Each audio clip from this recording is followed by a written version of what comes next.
This is Winnipeg Sports Talk Daily with Andrew Hustler Paterson and Michael Remis. Hey, what's up, everyone? It is game day. Jets Kraken tonight. Welcome to Winnipeg Sports Talk Daily. Huss and Reem with you. Going to be a great show. We'll hit the Jet locker room shortly and get an update on tonight's tilt. Mike McIntyre jumping on the program a little later on. And with the deadline coming up on Friday, and the Jets having already traded their first-round pick, there still is plenty of interest as to what and who the Winnipeg Jets may acquire and what would need to be given up.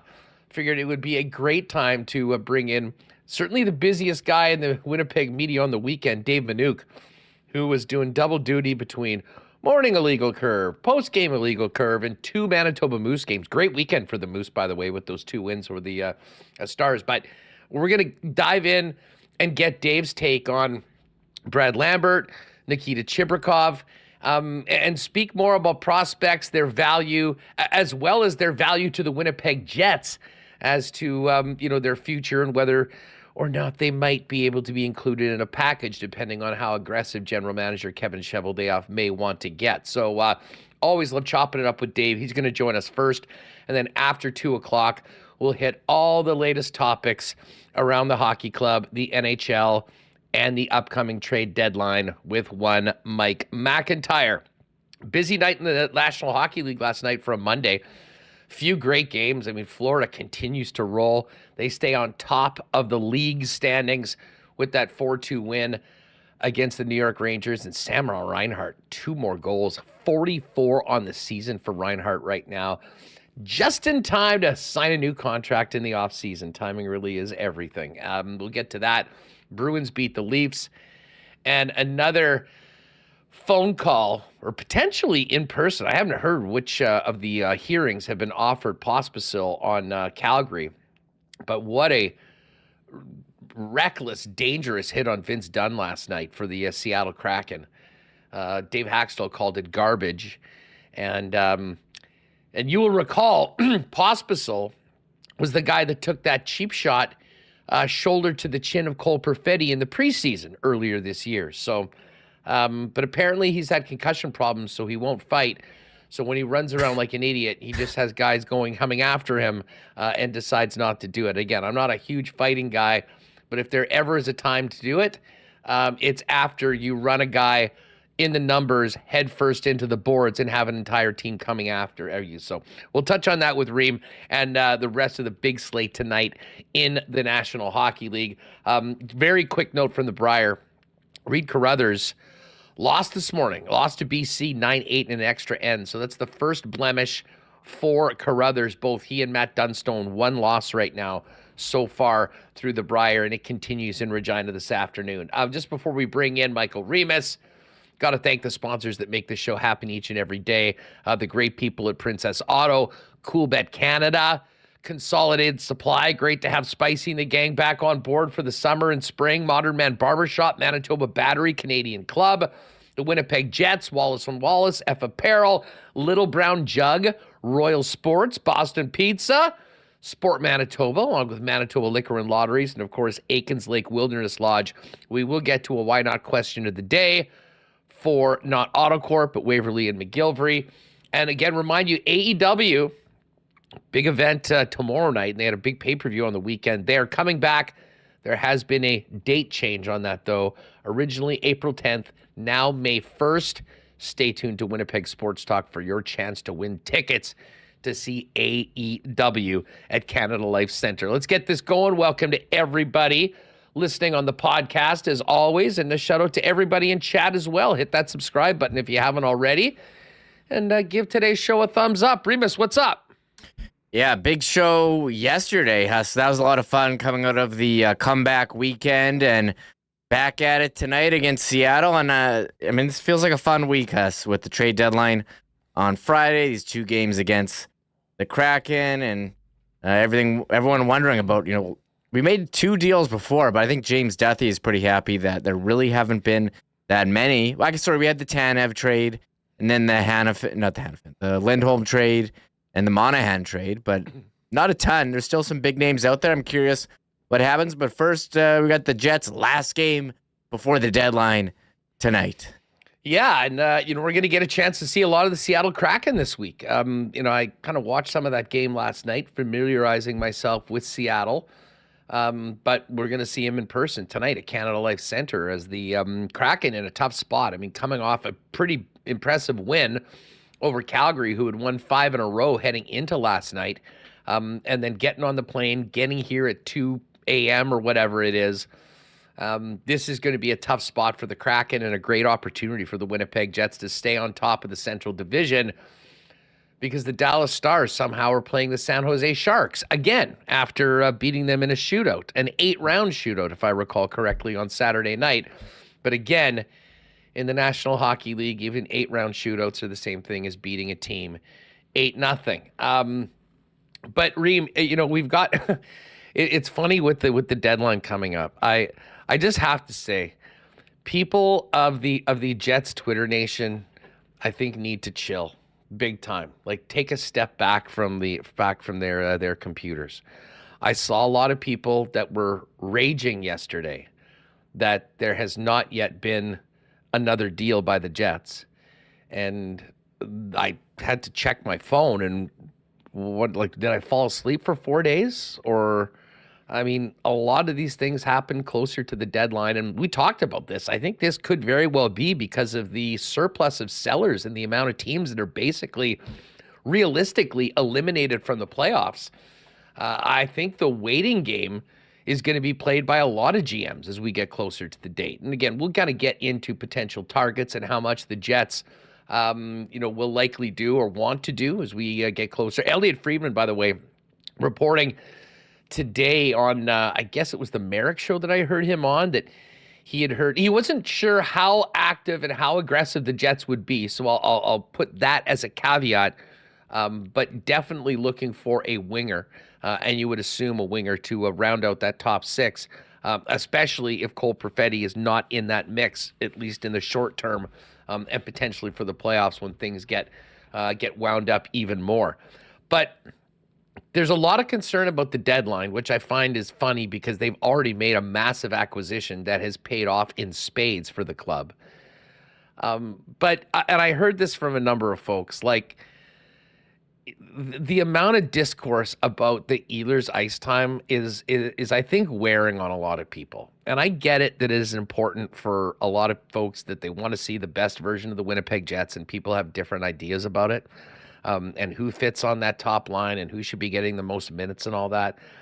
But there's a sense from a lot of people that it's almost like there's a bunch of people that were mad that the Jets came back and won the game in Buffalo, because it made a whole lot of tweets look pretty stupid on Sunday night when people were freaking out about that change. These changes happen all the time with every team throughout the year.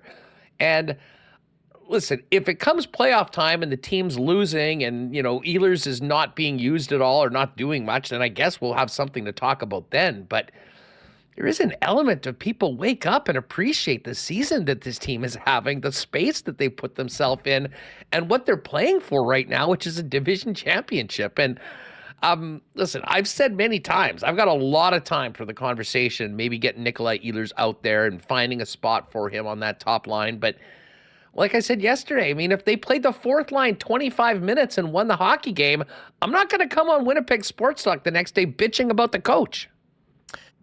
Yeah, we got a couple comments.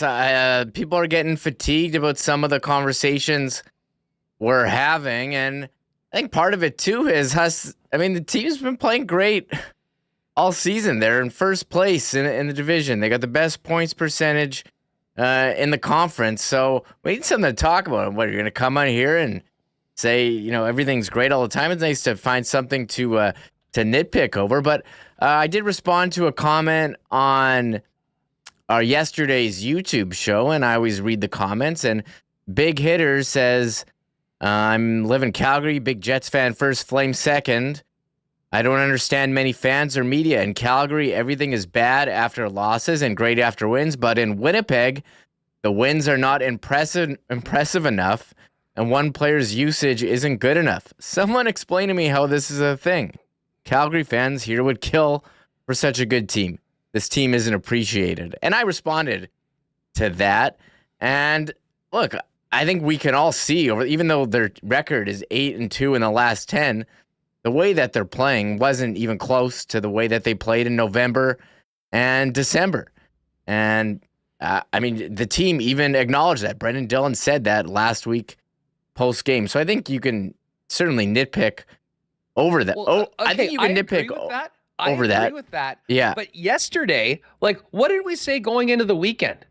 Say this is going to be a real tough test for the Winnipeg Jets. But I think everyone wants to see them get closer to that structure that made them as successful as they were earlier in the season. And I think everyone would agree. In both of those games, even when they were down to the Carolina Hurricanes, they were still playing quite well against a very good team on the road. We saw what happened in the third period. We saw the way they played pretty much for 60 minutes against Buffalo, completely dominating that game and had to come back to win to do it. Like our old pal Garrett Hull, and I love Garrett. I mean, he has a lot of interesting stuff out there, but I mean, he fires out this thing last night, says this is probably why there's a lot of mixed feelings with NHL Jet fans, despite winning. This is Hellebuck's last 15 starts, and it's green was a win and red is a loss. And he was just basically pointing out the amount of times that the Jets had won over his last 15 starts. And in this case, it's 6 times that they had won, where if he had been league average, they wouldn't have won. And again, we're talking about goaltending samples and save percentages on a game-by-game basis, which can be, the odd one credited shot can change that. I mean, listen, everyone can divide 28 by 31 or whatever the case may be is. But I'm like, why the hell are we talking about this now, coming off these 2 great wins that if you were nervous beforehand coming out of the Dallas game should have been exactly, I think, what everyone needed to see. Sometimes I feel like I just need to put the phone away entirely so I don't get a lot of this clouded into my mind because, honestly, everything that I said on this program that I was hoping to see, we got on the weekend and more. Back-to-back wins, again, one of the best comebacks in Jet history, and then follow that up with a very strong performance against a team that had just beat Vegas 7-2 the night before. So, listen, I know that's not a lot of people, but just, we are getting some heat with the amount of time that, this has been talked about. Here's one from April Whiteout. If all we're going to hear is Ehlers talk for the rest of the season, I may as well stop tuning in. I feel like it's a topic that's been rehashed about 1,000 times, and it's really getting old. And again, this changed a couple of times just on the weekend. So, I know that it's, we live in a world now where there's a lot of information available. And listen, the information with Nick in particular is good. The information with Connor Hellebuck is good. And guess what? Just back to my point about the thing that Garrett put out.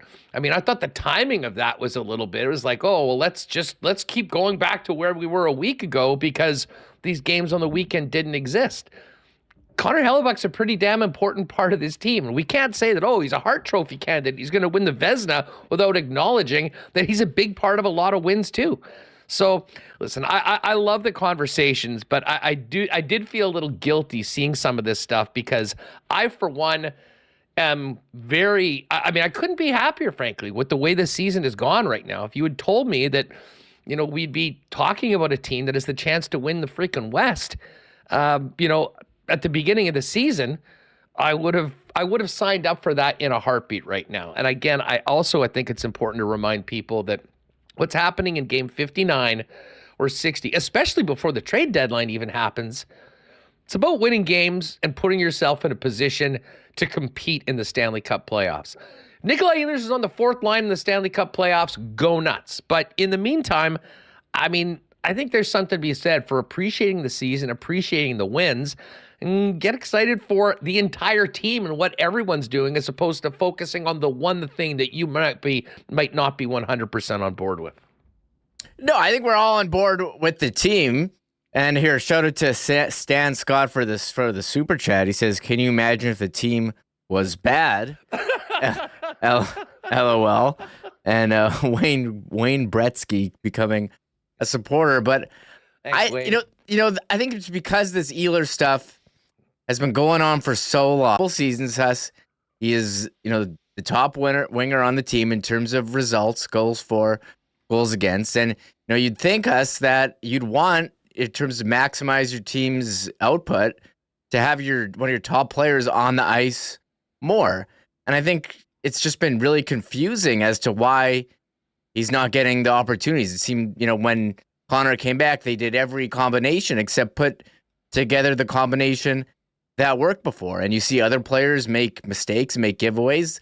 They don't get moved around. And, he makes one giveaway and he's off the top line. So I think people are just kind of confused and trying to figure out. And I just want to take a bigger long-term view of this. He's got one more year left after this. Like, if you're Nikolai Ehlers, why would you sign with the Winnipeg Jets if they're not going to, they're going to limit your points by not giving you the most minutes when you've shown that you've earned it. I think there's I can show you a ton of guys that can go up and put a ton of points playing tons on shitty teams. The fact of the matter, for the first time, since 17-18, he is on a team, and not everyone's going to want to hear this, but is a very big part of a team that is first place in their division. And I think most would agree is right in the mix and about as wide open a scenario as we've had to win the Stanley Cup or legitimately compete for it in a long time. So, listen, and I brought that up yesterday. And listen, I'm a big Ehlers fan. That is the one area, and we got into this a little bit yesterday with Jeff, how, it could be concerning. But, to his credit, we've never heard anything from Nick bitching about it. I mean, sometimes people, I think, maybe want to read into things, and I'm not saying that it's not there. I mean, I think he's got a lot of confidence and would believe that, hey, the more opportunities he gets, or the more that he can go in and help the team. And I would feel that same way about everyone. But I think it's important to note that life isn't fair. Pro sports in particular isn't fair. And coaches do a lot of things that maybe based on one way of looking things won't make in a lot of sense. And I'll be the first one to admit it. At that point, the way the game was, I'm like, geez. I mean, I was sort of getting used to seeing Nick out there, even though there was a couple ugly shifts and it was a little, it wasn't that connected. We saw the offside, the giveaways, and those are the things that drive coaches crazy. We know. But man, when I watched the third period and saw what Vlad Nemetsnikov was doing that, and then for all the analytics people fired up the stat card or whatever and saw him with a huge line all to the positive with Josh Morrissey at the top of the list, I'm like, well, maybe at that point in that game, maybe it was the right thing to do. It certainly ended up with the team winning. Again, are people Jet fans, or are they fans of one player? Listen, if I was Nikolai Ehlers' agent or brother, maybe I'd be a little bit more vocal about those sort of things. But listen, I think that there is a lot to be pleased with right now. And as I said before, I think that by the time we get to the playoffs, I think we'll see a bunch of different line combinations. And when we drop the puck on game number 1 against whoever the Jets are playing, probably at Canada Life Center, let's just hope that Ehlers has his A game and is contributing along with the rest of these guys. They can come together as a team to win a game, because there's a lot, especially when we're talking about one game and playoff series. It takes everyone, and that is going to take our focus a little bit more over to the trade deadline that's coming up on Friday, Remo, which is just back to your original point. It's been it's somewhat quiet around the Jets and a lot of teams right now. But I have a feeling that's going to pick up. But I wouldn't be surprised if it doesn't really pick up for a couple days. And this might be James Duthie's wet dream of actually having everything happen on the Friday. Yeah, I'm looking at the TSN trade bait list, speaking of James Duthie here, and there's a bunch of names that you think are going to get traded. They're on pure sellers. Pittsburgh, they're going to sell Jake Gensel. He's number 1 right now. Noah Hannafin, I think he's on his way out. He's a pending UFA. Adam Henrique. And Anaheim's at the bottom of the standings. Edmonton 2024 first, coming in at number 4. They're going to look to upgrade for sure. Are they going to upgrade a forward or defense? So we're hearing Jacob Chikrin. He could be on the move from Ottawa. I mean, they're out of the playoffs. So you go down the top 10, and Alex Wenberg's 11. He was held out yesterday from Seattle. We haven't heard any word today, but all these guys are for sure getting traded. So with so many sellers, I think maybe some of the buyers are trying to hold out and wait for the prices to drop because these guys are going to maybe panic sell and be like, hey, you're asking for 2 first-round picks for Jake Gensel now, but as you get closer to Friday at the deadline, maybe that ask comes down to 1 first-round pick. So I kind of agree that with so many sellers, I mean, if you missed out on Gensel, well, maybe a cheaper option would be someone like Frank Vetrano or Tarasenko. We'll have to see what happens. And here, I'll just bring up the list here. TSN putting out their trade. Everyone's got their final. It's like, all right, your final trade board due now, the week of the deadline, and you have Gensel, Hannafin, Henrique, Edmonton first, Chikrin, Sean Walker on. There's a couple defense too. Tarasenko, Vetrano, Dumba as well, and Markstrom 10, Wenberg 11, and then you go into maybe some maybes here. Anybody's cap space? I always like it when they put Arizona cap space on in the top 40. And we did see New Jersey's cap space used to facilitate the Tanev trade, but other non-players on the list, Dallas 2024 first, coming in at 15. We didn't they trade one for, what was the Tanev trade? I already forgot that. That was a second. Oh, it was a second, and right? I believe a conditional third, and and that prospect, and so, the Russian kid. Tampa's for first. Texas. Yes, rumors that with Sergachev out, would they trade that first for Hannafin? That's their 2026 first after they unloaded last year for Tanner Jeannot in a bizarre trade. And there's Anthony Mantha. 2026 first? That's not even next year's first? Yeah, because they traded for Jeannot, remember? And then Anthony Mantha's down there. Riley Smith could be on the move. So there's still a lot of names. There's a lot of names, Huss. Former Jet Zach Bogosian on the list. Imagine if they brought back Bogosian on for a late pick. He would be like the Bogdan Kiselevich trade us. He's got Stanley Cup pedigree. Imagine a reunion with Bogo. Keep on mentioning the Bogdan Kiselevich. Someone's got to bring up that deal. We haven't talked about it in years. Probably forgot about it. I mean, the Colorado first, they're going to make a move, but no cap space on here. The Vegas first as well. They lost yesterday after getting Jack Eichel back too. Lost to Columbus. Yeah, lost to Columbus. They've got past now. They're in a wild card spot right now. That I think is a team that if they can get close to healthy for playoff time, they would still be a very, very tough out and imposing. Frankly, both the wild cards. Vegas, just because of the champ and their history, would scare everybody. And the Nashville Predators are on a roll. I don't know if people have been paying attention, but they've won their last 8 games, and they've covered the puck line in every one of them. So they've been winning by 2 or more. This isn't a bunch of shootout wins. They have been playing incredibly well. But listen, let me put this to you. And again, you can see all these folks, or if you're with us on YouTube, you can see them all. Why not question of the day? Number 1 target for you right now that's out there, of the realistic players, let's just use the trade bait board that TSN's put up there. Number 1 trade target for you that would make you most happy on Friday, if by the time we finish our extended show, we're talking about that player come to the Winnipeg Jets. Let us know in the Why Not question of the day. Jacob Chikrin is a player that we've heard quite a bit about, and he does have the 1 more year on his contract. So if you'd be acquiring him, you'd be getting him for 2 playoff runs. I still would love to see the Jets get a right-handed defenseman, and that was part of the disappointment of seeing Tanev go to the Dallas Stars, Reem. But Chikrin is a player, a young player, that I think would add a lot of oomph to that Winnipeg Jet blue line. I do wonder about the cost of acquisition, though, especially without, like, I don't think the Jets will trade next year's first rounder.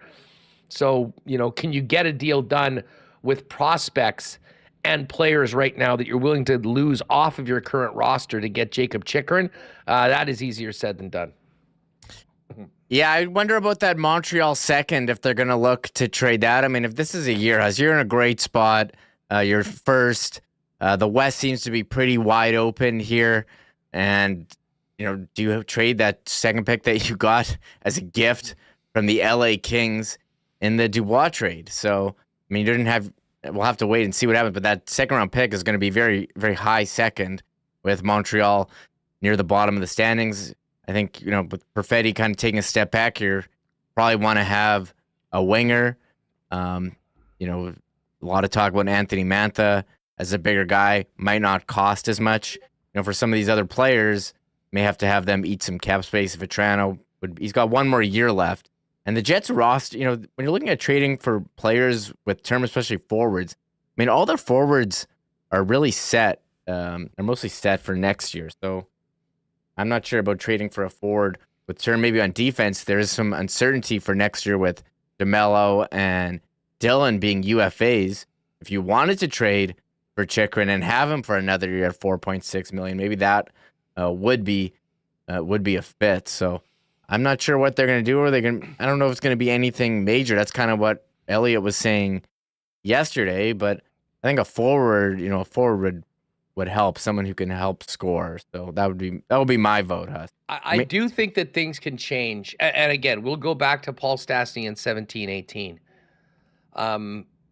There are things, like what people are hearing right now from their sources is one thing. I think what is actually happening, there's probably a lot more that we don't know or that doesn't get reported.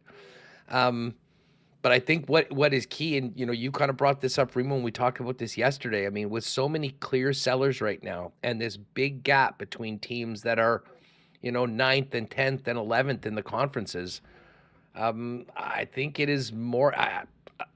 I'm expecting more of a buyer's market, and I think the prices are going to have to come down. If you have a UFA and you're out of it, do you hold your nose and get 60% of your asking price? Or do you hold on to that player and get nothing? I know what I would do. As much as, the market kind of dictates, you're not going to be able to get it. Lots of love for Sean Walker. Leighton Janis, extended show on Friday. I think we'll get going about 11. It's our 3rd anniversary, too. So we'll have a little fun with that going on. Lots of love for Walker. Ben Howard, Rucker McGroarty. Yeah, we're not forgetting about Rucker, that's for sure. We're going to get into Jet prospects and more with Dave Minuk coming up in just a second. Tico Napoli's big on Frank Vetrano. Carrier from Dark Moon, not sure whether he's going to be going. Matthew Jansen, KFC for cider. I know Murat had that in the. Put it this way, I don't think Detroit's doing that. If there's on the who says no gauge, I would say Detroit says no to that. Paul Adet likes Chychrun. We got Lawton. Pete wants Schmidt in a 4th rounder for Hanifin. Speaking of the who says no, Calgary says no and hangs up and says, get serious, bye. By the way, Nate Schmidt out tonight. He's still dealing with the flu, played through it. Stan's going to get the start. And we'll hear Rick Bowness's update on Gabriel Velarde a little bit later on after we talk to Dave. But Gabe is out right now and is expected to travel with the team. So potentially could be good to go on Friday or Saturday, Seattle and Vancouver. The Jets going back-to-back again on the weekend after tonight's game. But no Gabriel Velarde tonight. And listen, I think they haven't said anything, knowing that he's had some back issues in the past. And anyone that's dealt with a bad back knows how unpredictable that can be. You want to make sure you're getting such an important player as close to 100%. When he gets back into the lineup. So we'll cross our fingers. But yeah, Tuesday night, it is going to be the Kraken and their visit here to Winnipeg to take on the Jets tonight, 7 o'clock. We'll get to that in just a second. We're going to bring in Dave Minuk because, crazy weekend, big weekend for the Moose as well. But there's no one that covers the Moose more closely than Dave. And we'll get his thoughts on a potential trade offerings by the Winnipeg Jets and where they fit in. But hey, I have to thank and welcome back our great friends at Consolidated Supply. It is March officially. We're going to be getting ready for playoffs soon. The snow's going to be melting, although I think we might be getting another dump tomorrow. But if you're already planning on getting ahead on the spring, talk to Spicy and the gang down at Consolidated Supply. They're the leaders in irrigation systems, artificial turf, and of course, golf carts, both new and used, as the exclusive club car dealer in Manitoba, dealing with pretty much all the golf courses in and around the province. They've also got other great options for your property when you're thinking of projects for this summer, including hot tubs, amazing outdoor kitchen options, and of course, they're also the leaders in small engine parts and repair. Pop by and see Consolidated Supply at their beautiful showroom, open to the public, 1395 Niagara Road East, and you can find out more online at cte.ca. A big cheers to Donnie and the gang down at Manitoba Battery who've got their new location open at 452 Dover Court. You got to see this place, a beautiful, big, spacious building with plenty of room for the best batteries and the best prices in town, beating the pants off the big box stores. And right now, to introduce everybody to the new location, any battery regularly priced at over $60 is $10 cheaper when you pick it up in store. And if you need some AA's or AAA's, now you can skip the cheap versions and grab some industrial grade energizers for only 40 cents a piece. Get on down there. Other great grand opening deals at Manitoba Battery, 452 Dover Court, original store 1026 Logan Avenue. You can find out more, shop the store at manitobabattery.com or give them a call at 204-783-8787. If you're needing to maybe get a new look for yourself heading into the new month, get on down to Modern Man. Modern Man Barbershops now have 8 locations in Winnipeg, including the newest locations on either Pembina Highway or Plessis Road. Modern Man's got you covered, guys, with great haircuts, beard shaping, shaves, color services, and more. Easiest way to make an appointment is to book your look via modernmanbarber.com. And hey, give them a follow on Instagram as well, over at Modern Man Barbershops. And again, a big cheers to everyone that took part in the Winnipeg Whiskey Festival, especially our WSTers that joined us down at the Manitoba Sports Hall of Fame with John Waldman and the crew. And a special thanks to the great support from Canada's favorite Canadian whiskey, Canadian Club, which was a huge part of the entire weekend of the Winnipeg Whiskey Festival. Certainly was a great night. We'll have to do that again next year for sure. In the meantime, check out Canadian Club, the 100% Ride, the 12-year Reserve, the CC Original, and all the Beam Suntory products available for you down at your local Manitoba liquor marts. And remember to always enjoy responsibly. All right. This is a guy that probably definitely needed a slow day yesterday after how busy his schedule was on Saturday and Sunday. Of course, early illegal curve on Saturday. Post-game show after an early game. Moose game.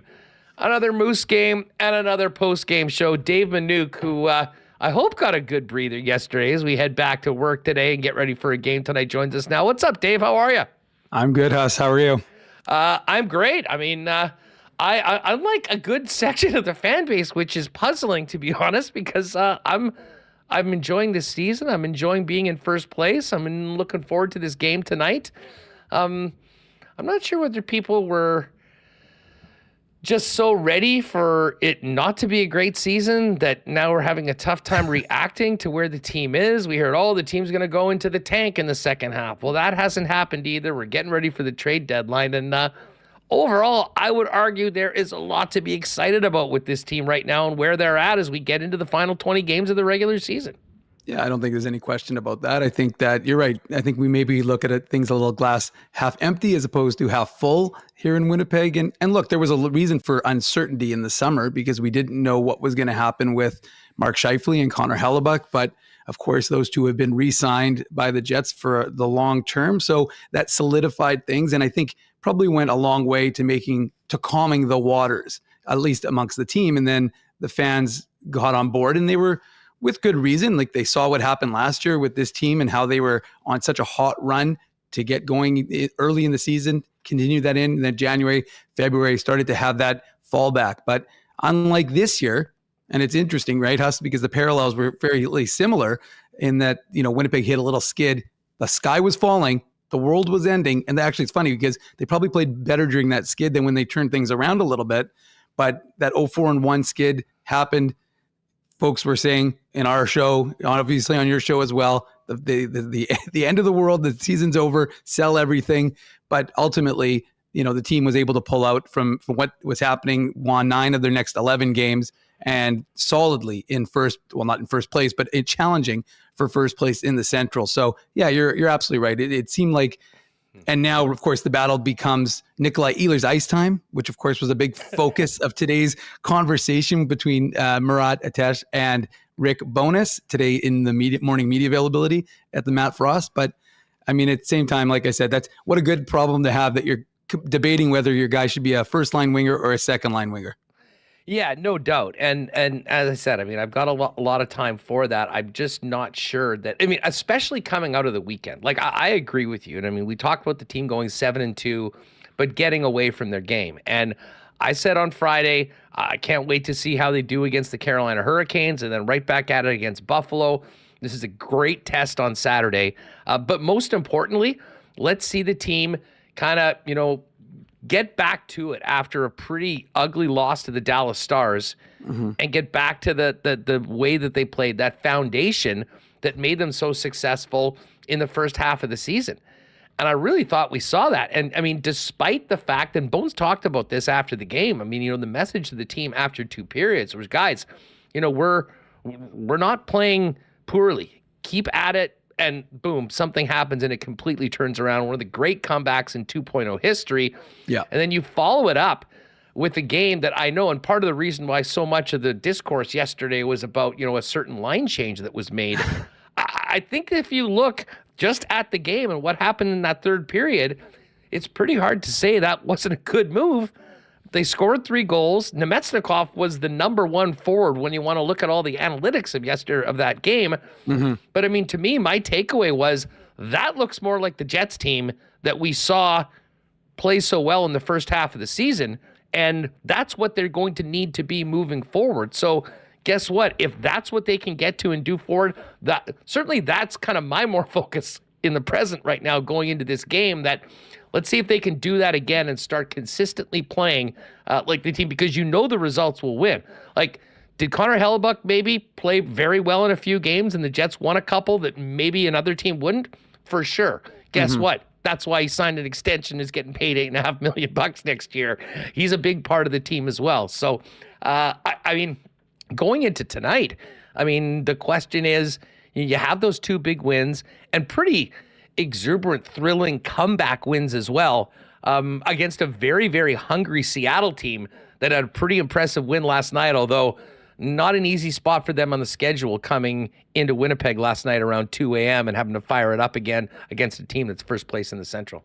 No, and these games, and the guys talked about it today in the room, was just, these are tight games, and they've played Seattle, who is going to be hard pressed to make the playoffs. Let's put it that way. They look like they're not going to follow up what they were able to do last year, which is of course go 2 rounds and force both teams to go 7 games. But ultimately, it's a hungry Kraken team, Huss, you're right in that regard.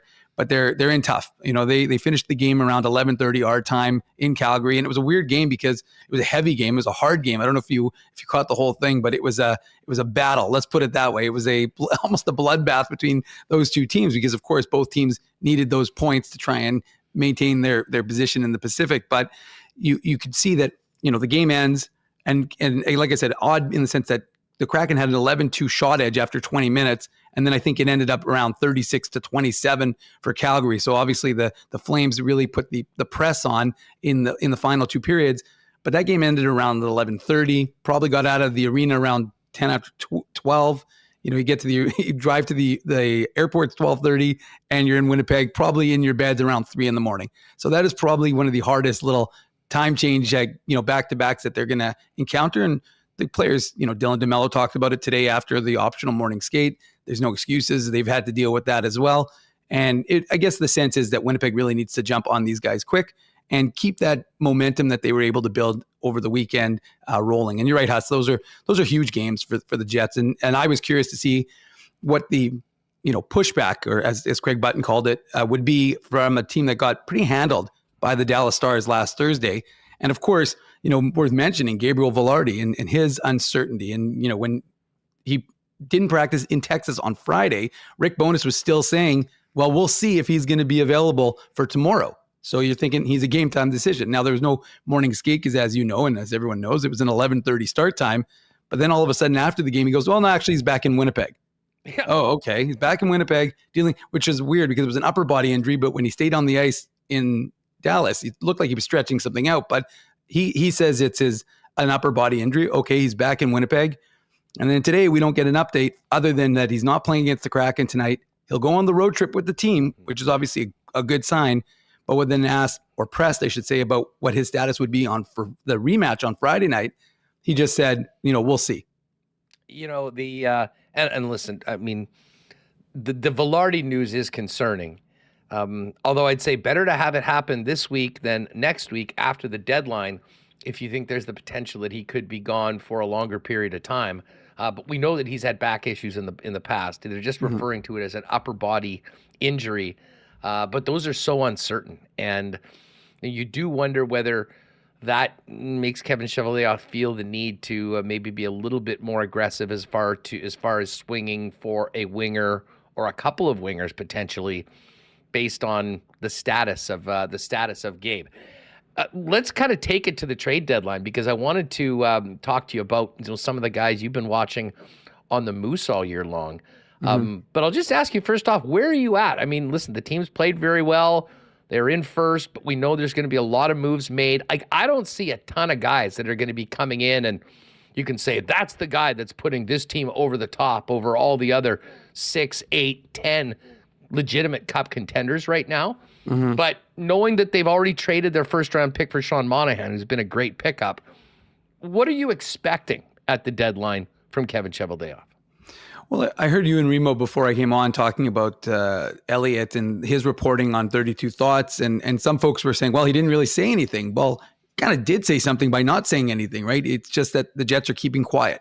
Now, to me, is this going to be back to the Paul Stastny thing where it comes out of nowhere? That would be my inclination. If the Jets are going to go big, then that would be my thought process. And would he, shoot for the fences? Well, it shows that this team, look, when you sign Connor Hellebuck and Mark Scheifele to those 7-year extensions, you're doing that because you're all in and you want to compete for a Stanley Cup championship. That's what you sold Connor Hellebuck on doing. So you didn't do that because you want to have a really good team that's, making the playoffs. You want to have a team that's going to be challenging for a Stanley Cup. And one of the things that, and again, I'm not a scout watcher, Huss. I don't tweet out, oh my God, there's a scout at the game, because the reality is there's scouts at every game. Every game. So, I always laugh when I see that, because I'm like, there's always scouts. But I did note, because I thought it was notable, that when I was watching the Moose, the first set of games of the 6-game set homestand they just had was that they had the Flyers had 2 scouts. In fact, one of the scouts being Mike Eastwood, the former Winnipeg Jet 1.0, and then one of their other scouts. And they had them on the Friday, Sunday. Well, it's a bit unusual because usually for, cost effectiveness, teams generally don't send different scouts to the same city. They keep that scout there. He watches usually a Jets game, a Moose game, and another Jets game, or whatever the order is. But that's the one scout's kind of weekend, and then he leaves and goes to another city. But I thought it was unusual or interesting that the Flyers had 2 scouts being there. And obviously, and it was interesting, it was against Milwaukee. And I thought, well, I guess in theory, because if we don't know what's happening with Nashville, especially this is going back 3 weeks, they could be there to watch the Predators organization. But ultimately, because of the reporting we've been hearing, we know that the Jets and the Flyers have been doing some dancing. And obviously with Sean Walker and Nick Seeler, there's guys that are UFAs that are potential. But number one problem is Philadelphia is in a playoff spot. Number 2, there's all this rumors that they're going to re-sign Walker. So it's funny to me about how this sort of situation goes. But ultimately, right now, we're not hearing much about the Jets. When you hear about all these teams, all the insiders, everybody's talking about it. Jets aren't mentioned as a team that's looking to make a big splash right now. It's more about nibbling and getting, that extra depth winger who can add some scoring to their group, or more depth defenseman. But really, like I said, what Friedman mentioned is the internal ads, right, Huss? Like the Kyle Capobiancos, who's having a really good season down with the Moose. Nobody's really talking about him. And of course, Ville Heinola, who's coming off that ankle surgery in October and rebounding nicely here with Manitoba. Well, let's get to the Moose. First of all, great weekend. The team, they needed 2 wins badly. They got them. But, for a team that doesn't have their first round pick, and I don't believe would want to trade next year's, the natural conversation goes to the sort of value that some of their prospects would have, but also their willingness to part with them. You've watched more Moose hockey than anybody this year.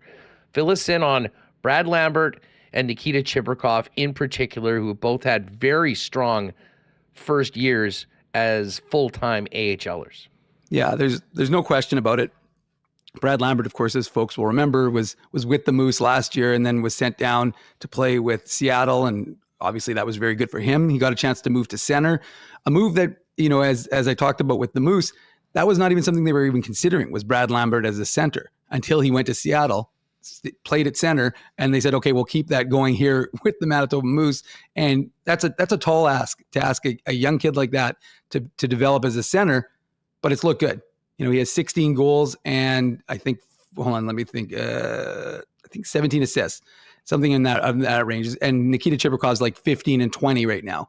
So those two guys are really thriving in the Manitoba system. And I know that folks were a little disappointed with the way things have gone, especially at home. The Moose have not won very much at home. They've been a better road team than they have been at Canada Life. But one of the things that you have to accept with a young team, and this is a team has not just those 2 Jets prospects, but just a multitude of prospects playing for the organization. And some are a little bit older, like Ville Heinola, Henry Nikkanen are 2019 draft picks. Daniel Torgerson is a 2020 second rounder. So you have some older guys, and you have the Chaz Luciuses. Obviously, he's done for the year with his injury.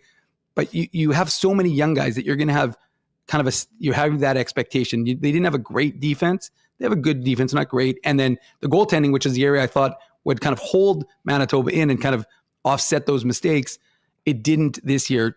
Now it has of late. And one of those reasons is 2023 fifth rounder, Thomas Milic, who had so much success in junior, and he's a real battler, and he's really developing nicely. We expected him to be in the ECHL for this year. Of course, he's in the AHL now with Oskari Salminen sent down. But, getting back to Brad Lambert, he specifically, and then I'll get into Nikita Chibrikov. It's funny. He's one of those guys that, and I talked about it with head coach Mark Morrison a little bit a week back or 2 weeks back, maybe it was within the last week. It's just that idea of these guys hit a wall. These guys aren't used to playing this level of hockey, this many games, and the AHL's got a very unusual schedule, right? You got guys who are playing, sometimes you're playing 3 and 3, 3 and 4, all different cities. Travel's not like the NHL. So these guys hit that sort of developmental wall where they're still producing, but they're not at that same level that you expected. And you saw it with both of these players, but they seem to have come out of it. And so, Lambert, again, he's really done well alongside Jeff Malott, who he's very comfortable with. And Jeff, obviously, I know he comes on the show quite a bit with you and with Remo. So like that, he what kind of character he is, but he's a producer as well. He's producing, and he's really been a nice find for the organization. And then Nikita Chibrikov, of course, is more of a, interesting story in the sense that we didn't really see him to the same degree. Brad Lambert, we could watch what he was doing in Seattle. Chibrikov, because he was over in Russia, we didn't really know what was going on with him. Really, I didn't have any expectations. And when I saw him kind of wandering the halls at Canada Life, I was like, who is this player, right? Like I had no idea. And then, of course, I got wind that it was him. And so we reported that. But, you didn't know. We had heard reports about the kind of player he is. And it's, skilled, but he's also tenacious.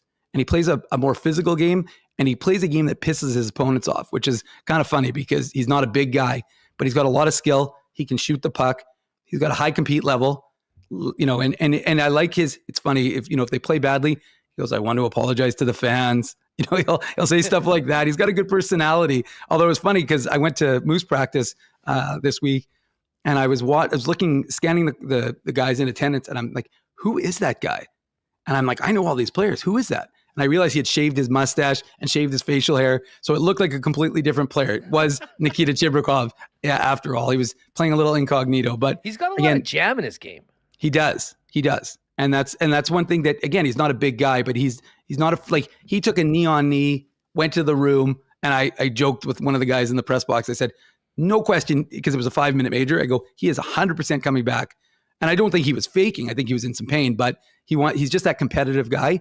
He's physical, and he's got some nice hands in tight. So he's really done well. I think this is the most he's ever produced in pretty much any level in terms of goal scoring. So he's thriving here in Winnipeg. And of course, for him, and I know that, most of the folks in the chat would know this, but it's very cool that he and Danny Zhilkin, who have known each other since they were little kids. And of course, Danny Zhilkin grew up in Canada after the age of 9, but from 4 to 9, him and Chibrikov were basically on the same team. They knew each other. And so there was a lot of connectivity between these two Jets draft picks. And of course, I reported last week that Zhilkin's done for the season. Unfortunately, he had shoulder surgery, so he's done. But even though he didn't produce a ton, he developed well. And you could see that I spoke to him, just understanding the development as a pro and how much it takes.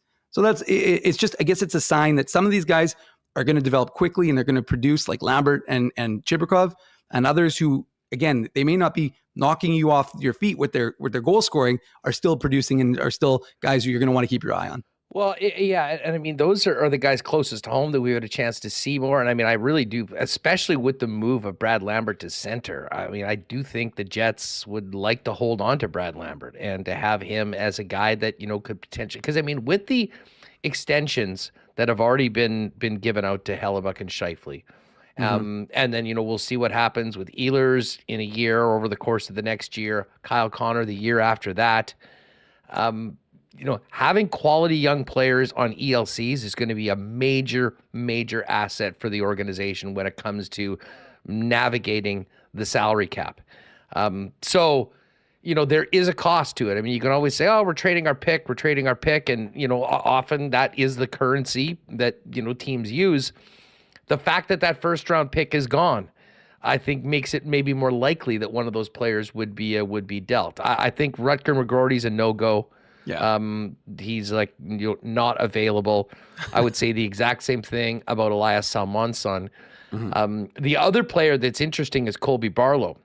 And I mean, Colby Barlow, I remember meeting him and interviewing him right after he was drafted by the Jets. I mean, you meet the guy and you realize that, he also brings a lot of the culture side. I mean, he seems like it would be a great team guy. He's been he's captain at 18 years old.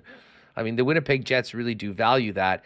And then after being injured and hurt early on this season, the guy's been on an absolute tear over the course of the last, month and a half. So, I mean, there's those other players in it. To be really aggressive right now moving forward, I mean, some of those guys are going to be in the mix. And as I said, I don't think there's any chance we hear about Rutger McGroarty or Salmonsson being traded. And I would even say it's somewhat unlikely with Colby Barlow. And if that's the case, what can you make happen with Montreal's second pick?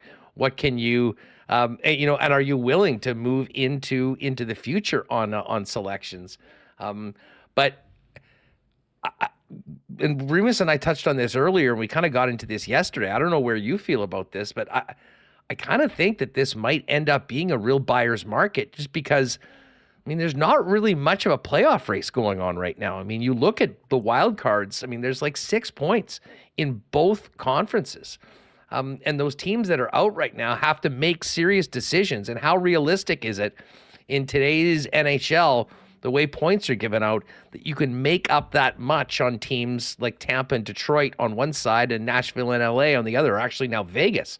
So if that is the case, like what wasn't available for a second round pick or one of those prospects today might be there on Friday. And that's kind of why I'm leaning towards a quieter next few days. And, maybe some players being acquired for prices that were much better than what we thought would have originally been available, especially now that Lindholm and Monahan went so long ago, early in the trade season, if you will. Well, and you see the value in that, right, Huss? Because if it wasn't done, I mean, Cole Perfetti, Sean Monahan, all these guys have talked about how important it was for him to be in the mix and to have those extra 10, 15 games with the Jets. Well, I mean, he hasn't played 15, but you know what I mean? Like that many more games. I guess, what is he, 12 now? So he's played 12 games with the Jets that he wouldn't have had if they acquired him on Friday, to get used to the team, get acclimatized, understand the system. So yeah, you're right. I think that there's an opportunity. And in terms of like cost, I'll just quickly get into that one. I agree with you. I don't see them going. They're not going to touch Rutger McGroarty. They're not going to touch Elias Salamonson because, again, he's the future on that right side. I really think that they're probably hesitant to get rid of a Brad Lambert or Nikita Chibrikov. Now, at a certain point, you have to say, well, listen, if we want to be getting to that next level, we have to be prepared to make some sacrifices. It's not going to come without pain. But, that Montreal second rounder, Huss, like you touched on, that's essentially a first rounder. Basically, it's right in what it'll be like 37th or something like that. So it's going to be a very good, pick for the Winnipeg Jets if they make it, or it's an asset. You always see it on the trade bait boards when you see like Colorado's first, Dallas is first alongside all the names. But yeah, I do think that there may be an opportunity because there is a lot of uncertainty. I mean, I look at a guy like Joel Edmondson out of, from Brandon, big boy. You could get him out of Washington, or an Anthony Duclair. But the problem is their teams are still competing. And I know that T. Conopoli wants me to mention Frank Vetrano, who, of course, would be the number one goal scorer here in the Jets if they acquired him. We're going to trade Bauer for him, Vetrano. T. Cono would not allow a Tyrell Bauer trade. Doesn't matter if it was for Connor McDavid. He's not allowing that trade. Untouchable. Untouchable. But yeah, I mean, but you look, at a certain point, your organization has to say, listen, we've developed these prospects, and you're right.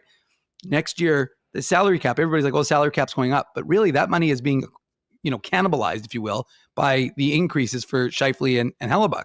So you have to make room. And part of that is these young guys on ELCs. So, that's why you want the Nikita Chibrikovs and the Brad Lamberts next year to come in and fill those spots, so you don't have to, try and acquire something. And it's really not going to be to the same level as you have already in your system.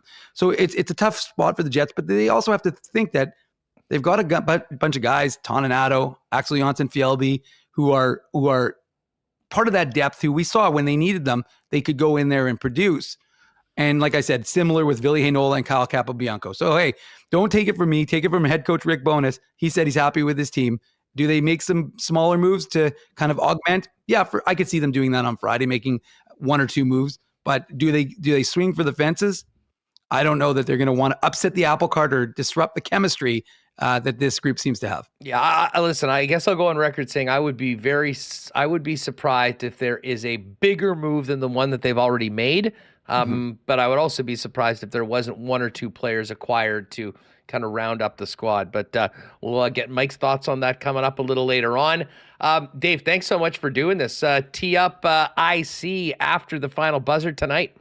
Yeah, we will go live as soon as that puck drop is over at final buzzer. I will be here with Ezzy. We'll be doing a 1 hour post game like we do after every single Jets game on the Illegal Curve YouTube channel. So make sure you hit us up for that. And it should be a fun one. And it's weird schedule, right, Huss? Like there was a one game last week, which was that Tuesday game against the Blues. Then they went on the road.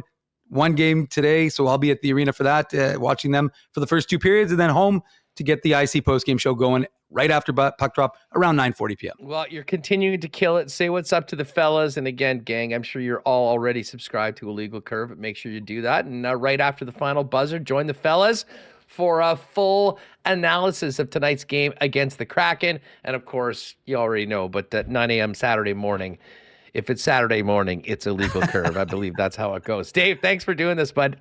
Thanks, Huss. Appreciate it. Good stuff. There's Dave Minuk. Give him a follow on Twitter as well, at ICDave. All right, Mike McIntyre's coming up in a couple minutes. We are going to get to some clips from Rick Bowness this morning. But first, let's give a shout out to our friends at our favorite local brewery, Little Brown Jug. We're not just for the showboats or the champions. We're here for the good ones. The ones who work hard and show up for others, not to get recognized, but because it's the right thing to do. We'd like to think that our good intentions show up in our beer. We keep working to perfect it, not because we want fame or fanfare, but because you deserve it. 1919, the good you deserve.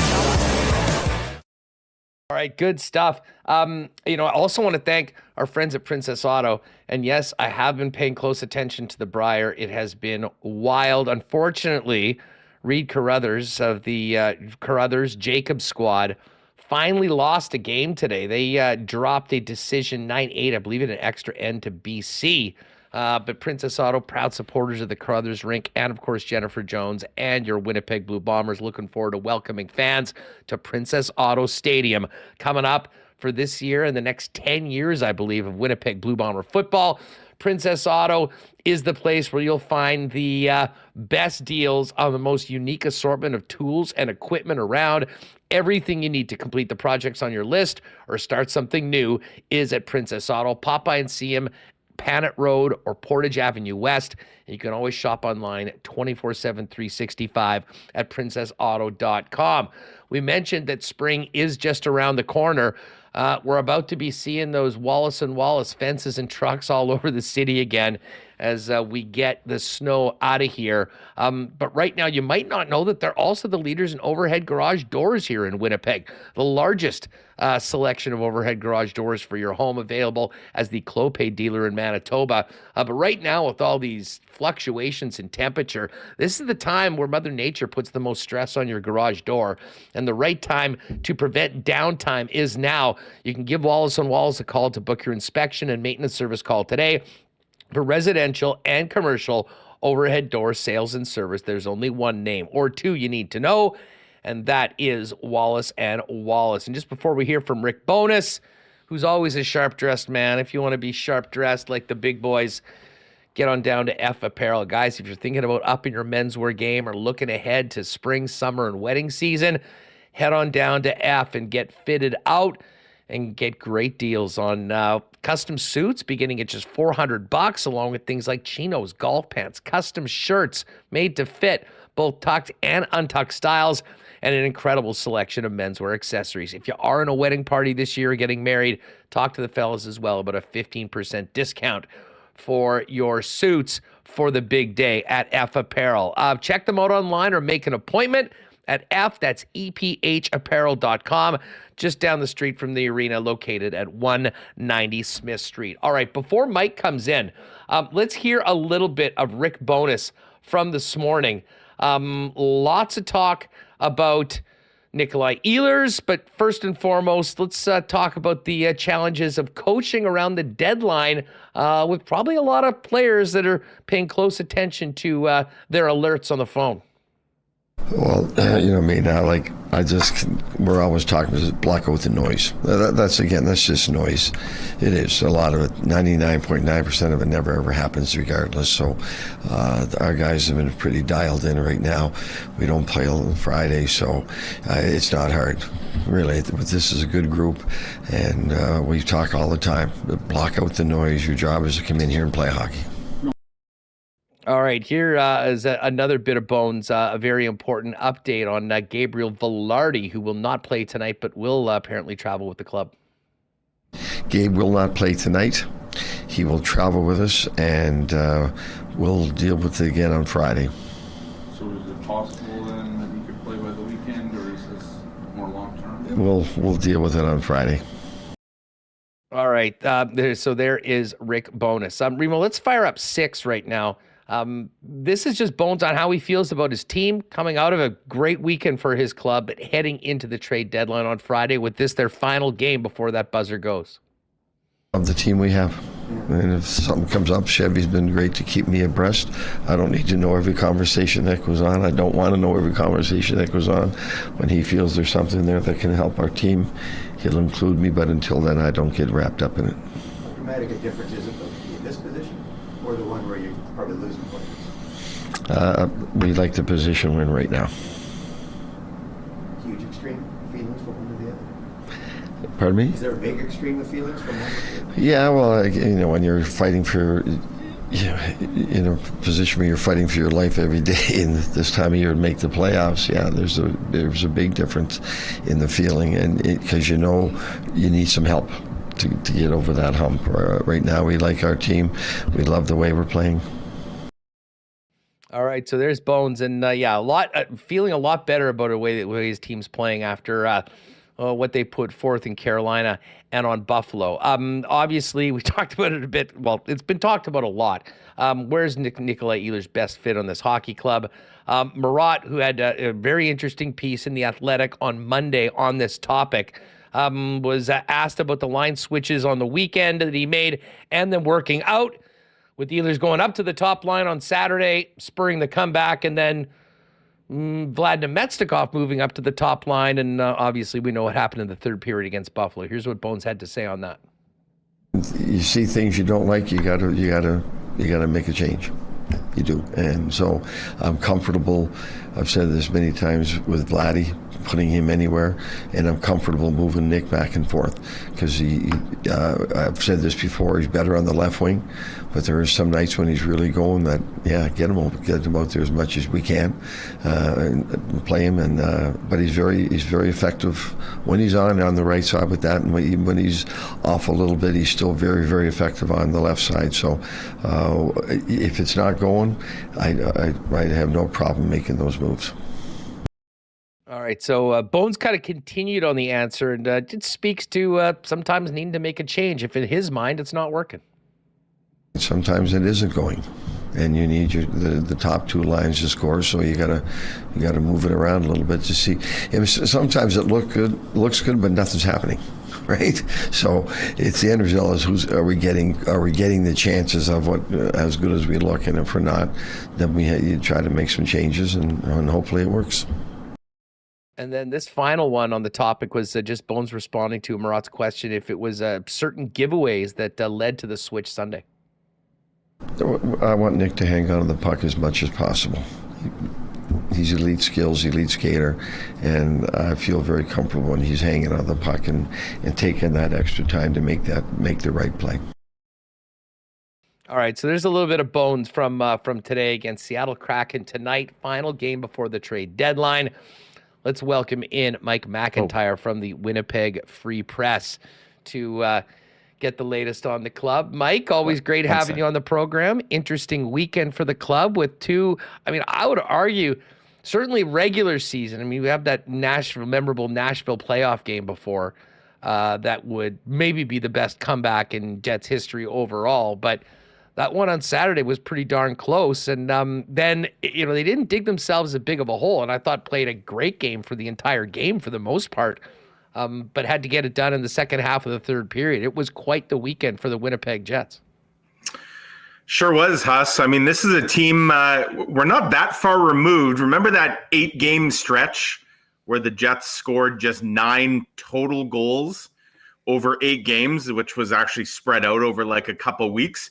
The Jets just scored 9 goals this weekend if you're only looking at the third periods, which is just, it's incredible. I know a couple of them were empty netters, but this is a team that, whether it's a 1-goal deficit, 2, or in the case of Saturday, 3-goal deficit, as Rick Bowness says, there's no quit. And, what was the big takeaway last season, Huss, when we all, garbage bag day and the season ended obviously in disappointment for the Jets with how that playoff series went? Rick Bowness, the big word, if you will, pushback, right? And Rick Bowness, he felt there was no pushback from his team in that playoff series against Vegas, certainly not in that final game. We've seen plenty of pushback from the Jets, not just this weekend, but really throughout the season. And, there's a number of games this year which stand out to me as, statement games or measuring stick games. I think of that big win in Los Angeles in December that the Jets had. They were playing on a back-to-back. They went into LA and really dominated a Kings team that was playing really good at the time. The win over Boston just before Christmas, that would certainly be a statement win by the Jets. And I would put that game against Carolina now on that short list of games that, is part of Winnipeg's DNA this year. I didn't think they were that bad. I actually thought they played a really good first 30 minutes. The score was tied. It was 0-0. Obviously, things didn't go well in the last half of the second period. And you figure, the Jets, they knew they were playing the next day. They didn't have Gabe Velarde. They're playing an elite opponent in Carolina that's fighting for, to try and make up some ground. They're trying to win their own division. I don't know what the live odds would have been of a comeback. Slim and none come to mind. Yeah, well, and it's funny. I was joking around with the people I was watching it that, there wasn't a lot of people reaching for the Coolbet app to hammer the Jets at the intermission. It was a little different on Sunday, I think, with the way the team had played and the fact that it was a 1-goal difference. But, listen, it was – and I kind of spoke on this at the top because there's been a lot of talk and there's been a lot of angst, which is funny for a team that is doing so much better than I think a lot of people expected at the beginning of the season and in first place. But the way they did it and the way they played over the course of those 2 games looked a hell of a lot more from my eyes like the way they played in the first half of the season, getting back to their foundation. And that was as great as the results were. Seeing a couple games, bouncing off a very disappointing night in Dallas was where they need to get to. And obviously the Bowness and Jet fans will be hoping we see that again tonight. Were you kind of on that same page? Oh, for sure. I thought the Jets kind of picked up on Sunday where they left off Saturday. And I know they were down a goal going into the third. I thought the Jets were far and away the better team, even through 2 periods. The only thing they weren't winning was on the scoreboard. Now, obviously, that's at the end of the day, that's what counts the most. But, the cream ultimately rose to the top in that case. The Jets got what they deserved, which was 2 points. They were the far superior outfit. That's certainly a good rallying point, I think, for this team. Now, you don't obviously want to be going into third periods of games all that often trailing, especially by, multi-goal margin. It's great that you've shown that you have the moxie and the wherewithal and the talent and the ability and all that to come back in certain situations. Ideally, Huss, if you're the Jets, and I would say this starts with tonight, especially tonight, given the circumstances of tonight's game and specifically the circumstances of the opponent. If you're the Jets, you'd like to kind of maybe bring some of what you've shown in the third periods, the last 2 games, bring it to the start of the games and see if you can put an opponent down early. You look at the Kraken. I know Jets play teams on back-to-backs lots of times. Jets themselves play a lot of back-to-backs, which, by the way, they're 6-0 this year on the second half of a back-to-back. You hear that term thrown out, Huss? I've heard it a lot, scheduled loss. That's a term, people will say when a team's playing the second night, oh, that's a scheduled loss. Well, the Jets haven't had any losses in their, quote, scheduled losses this year. They've been really good on even better, in fact, on the back end of a back-to-back. We'll see what the Kraken bring tonight, but this was no ordinary back-to-back for Seattle. Typically when a team comes to Winnipeg, I'd say more often than not, they're playing in Minnesota, sometimes Chicago, but that's always in the same Central Division time zone. Not so for the Kraken. They were playing out west, and it didn't even start till 8:30 Winnipeg time. Game, a lot of chippy affair, very physical. Like, it didn't even end till 11:30 last night. I don't believe the Kraken even got to their hotel till like after 3 a.m.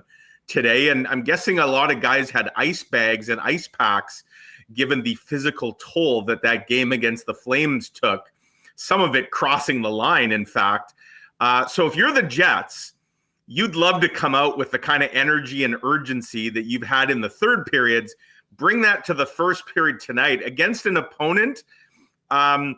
Yes, they're playing well. Yes, they're coming off a big win, but they should be a little weary given their circumstance. And so if you're the Jets, you'd like to try and get on these guys really early tonight. Just quickly on that game last night, away from the Jets, but there was that hit from Pospisil, who's turning into quite the rat. And if you recall, he was the one that clipped Cole Perfetti in the chin during the preseason.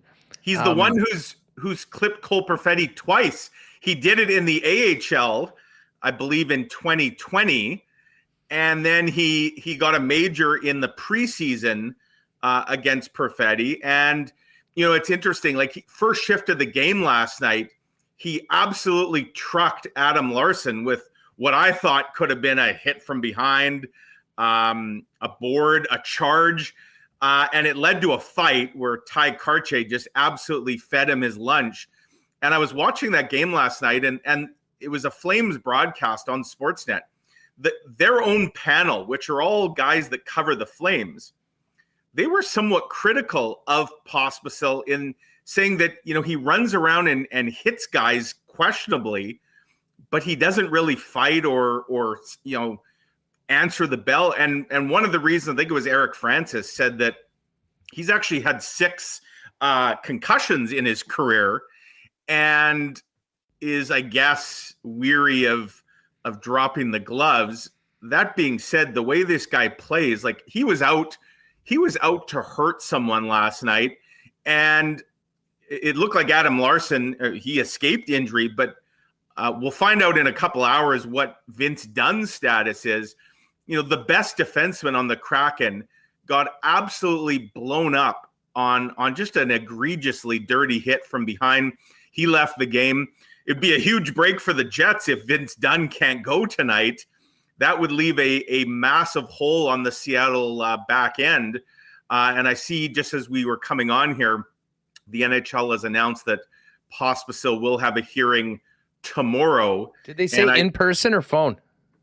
I believe it was a phone. Let me just double check that, because you're right, Haas. I mean, the nature of that hit, you could make a valid argument. Yeah, they just say will have a hearing. It doesn't say. Okay. I think they usually say has been offered an in-person if it's going to be. So chances are it's going to be less than 5. I would consider giving him the max on the phone hearing, because I guess, like I said, we'll see what the injury is. But just, that's one of those plays, Huss, like, and I'm not exaggerating when I say Vince Dunn could have been paralyzed from that hit last night. The way his head went into the boards, like, it's just sheer luck, really, that he doesn't leave that game on a stretcher. There's just no place for that. So, yeah, the Kraken, that game got really dirty, really nasty. Brandon Tanev had a late last-minute fight with Blake Coleman. I wonder what the conversation there was. Brandon Tanev's brother, up until just a few days ago, was a good friend and teammate of Blake Coleman. And all of a sudden, Brandon is absolutely pummeling Blake Coleman. By the way, Kenny and I, when we did our trade preview last week, we threw Brandon Tanev's name in as kind of a dark horse, if you would. Wouldn't he look good back in a Jets? Just the energy and whatnot that he'd bring.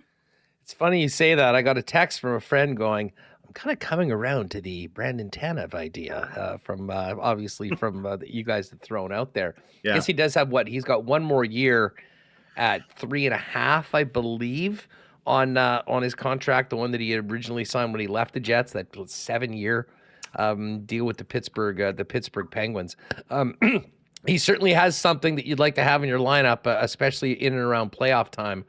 So it is intriguing. Listen, before we get to the deadline, obviously it has been a topic that's taken up a lot of space in Jets conversations lately. I mean, just where are you at with the line switching of Rick Bowness, in particular with Ehlers, and how things look going in to at least puck drop tonight?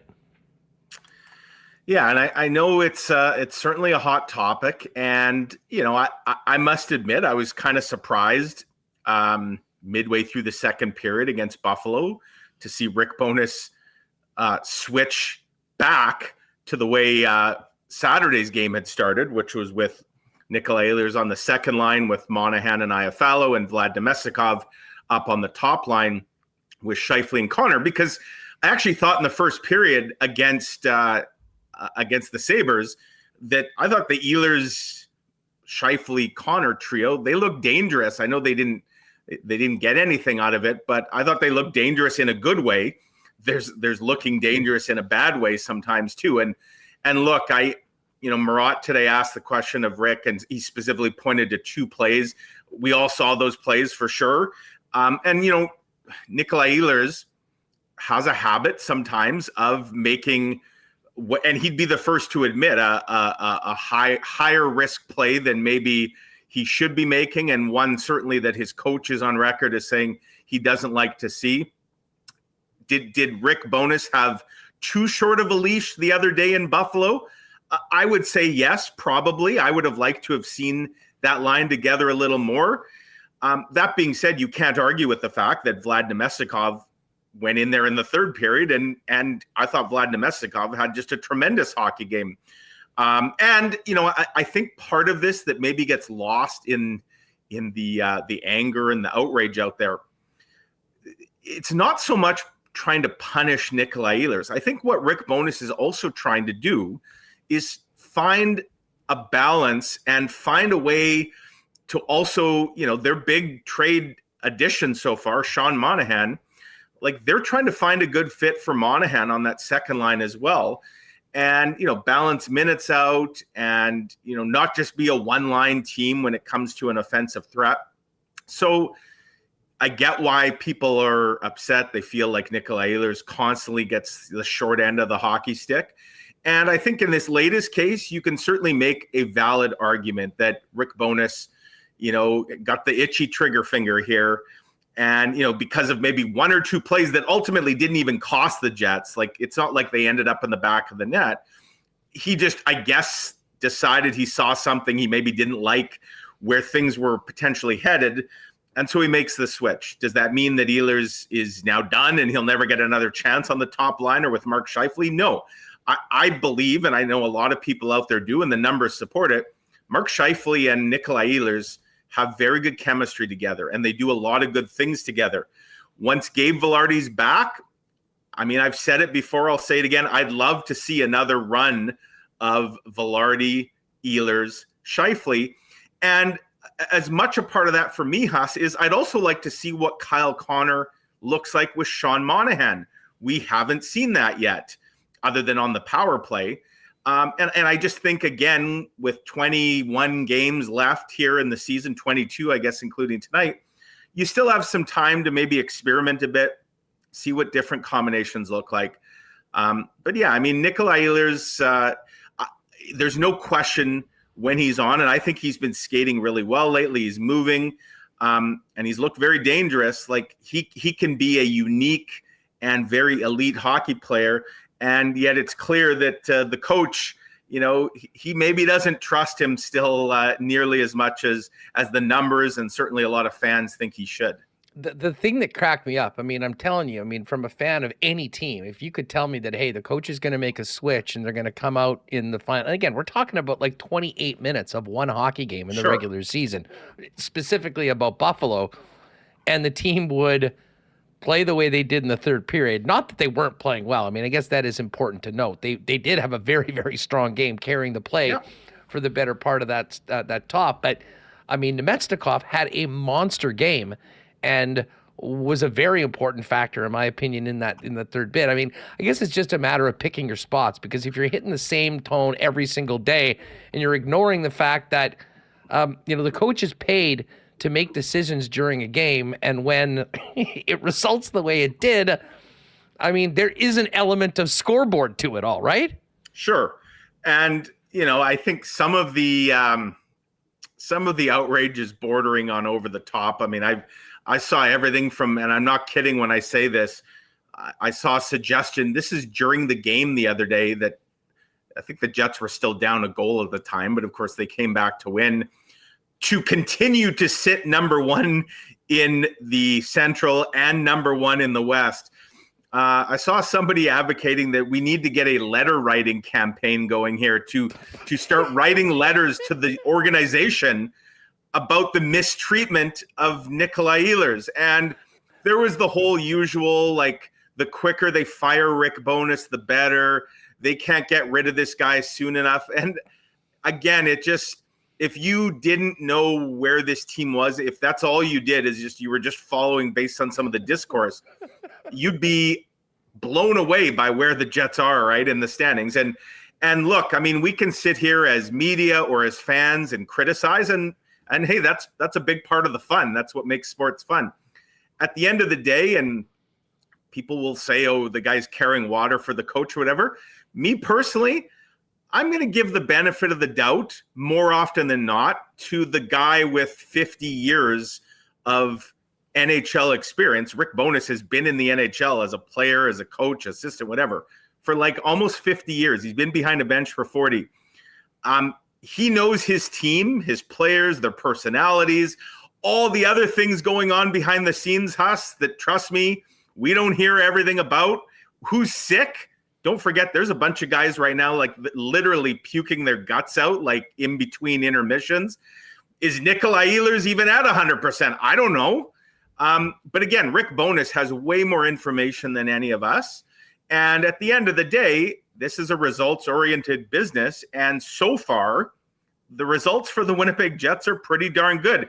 Now, I defer to what I said, I think, weeks ago. To me, the real tale of this season is ultimately going to be told in the playoffs, and how the Jets perform. And so, yeah, I mean, if all of a sudden they hit the playoffs and things go south again quick, and Nikolai Ehlers isn't the weapon that he can be, I mean, sure, all bets are off. Go nuts with your criticism. I just think some of it right now is it's either premature or in some cases just completely unhinged. Yeah, I'm with you, and I'm with you. I mean, I think that there's a number of things that I think we probably should, and I think probably will see at some point before the end of the season. I mean, there's two things right now. It's winning hockey games and staying where they are in the standings, which is very important.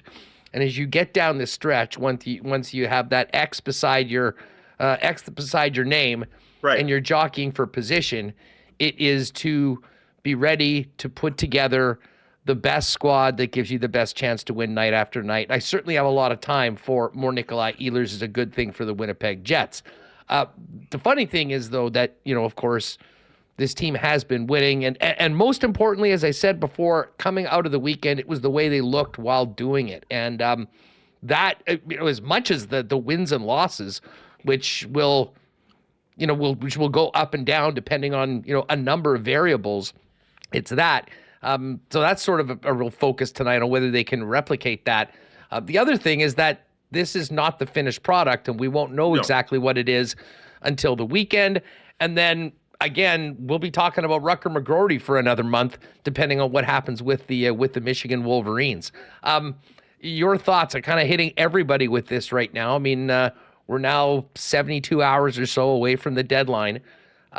What do you expect from the Winnipeg Jets over the course of this next 3 days?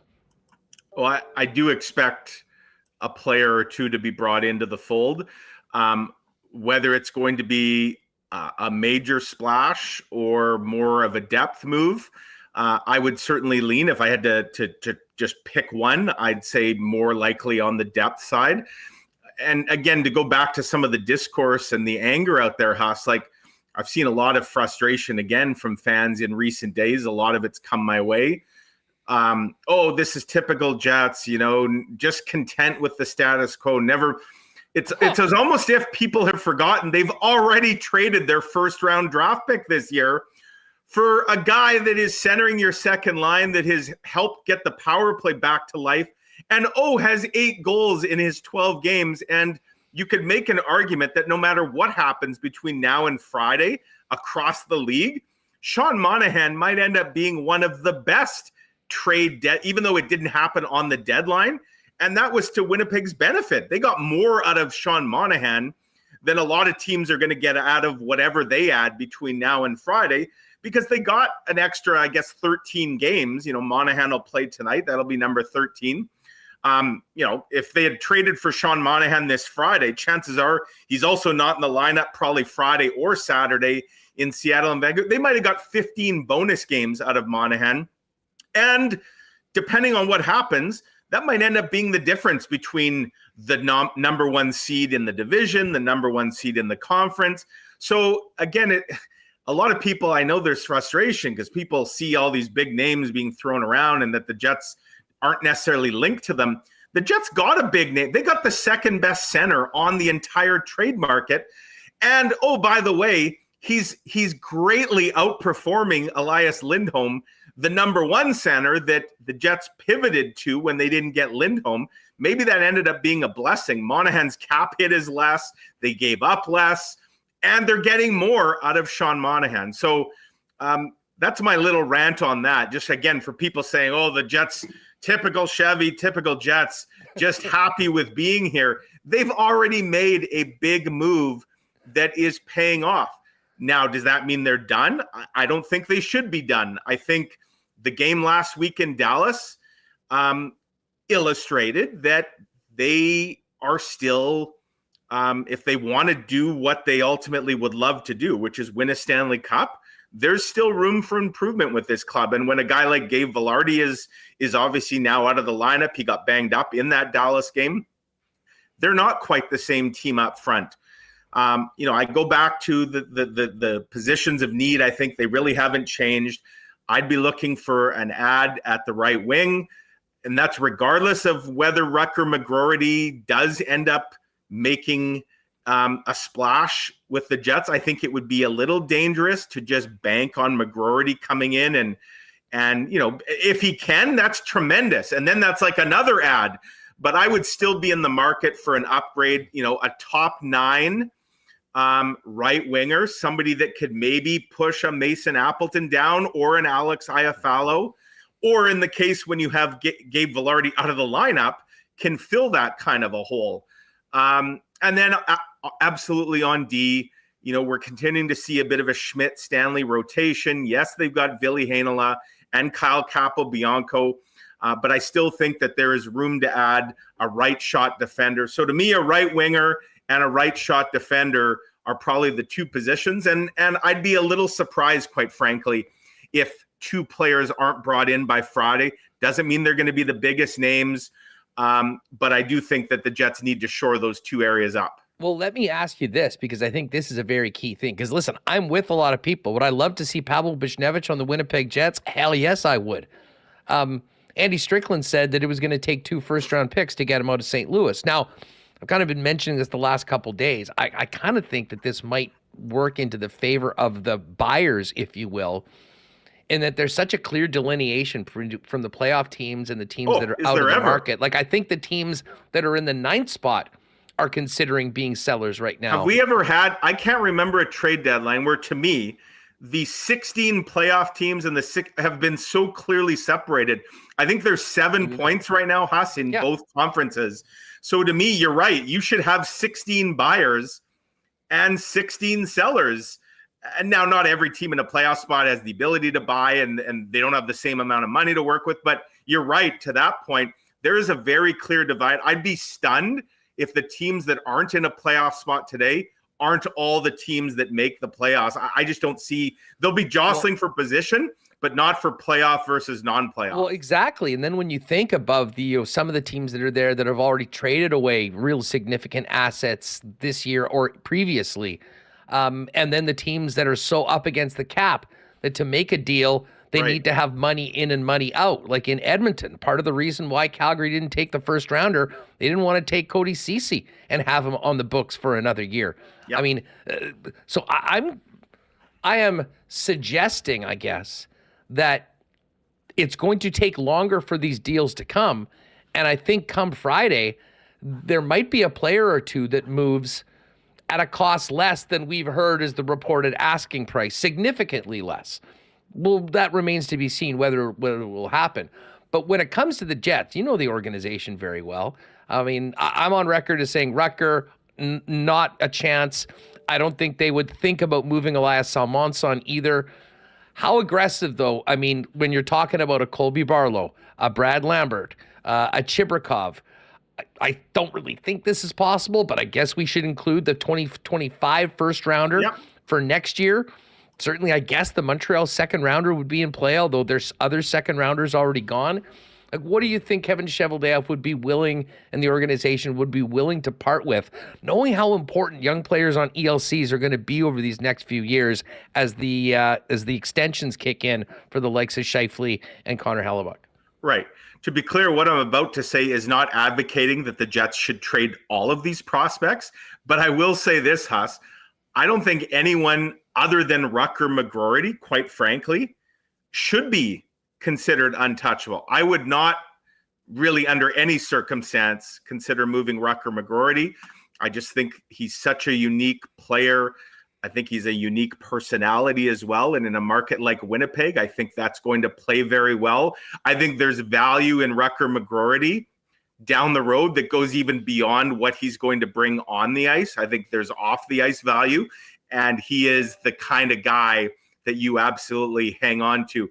That being said, all of the guys you named, Chaz Lucius, very injury prone. What value does he have? I don't know.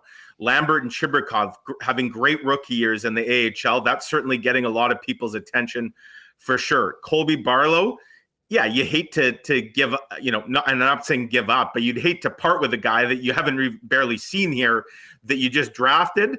But again, I'm looking at the here and now and why I think it is so important. First of all, the Jets are number one right now in the West. The West is entirely winnable, and there's no reason to think the Jets don't have as good a shot, if not better, than the majority of teams. I think the long-term signings of Connor Hellebuck and Mark Scheifele, who are both having terrific seasons, they sent a message to the organization when they signed here long-term.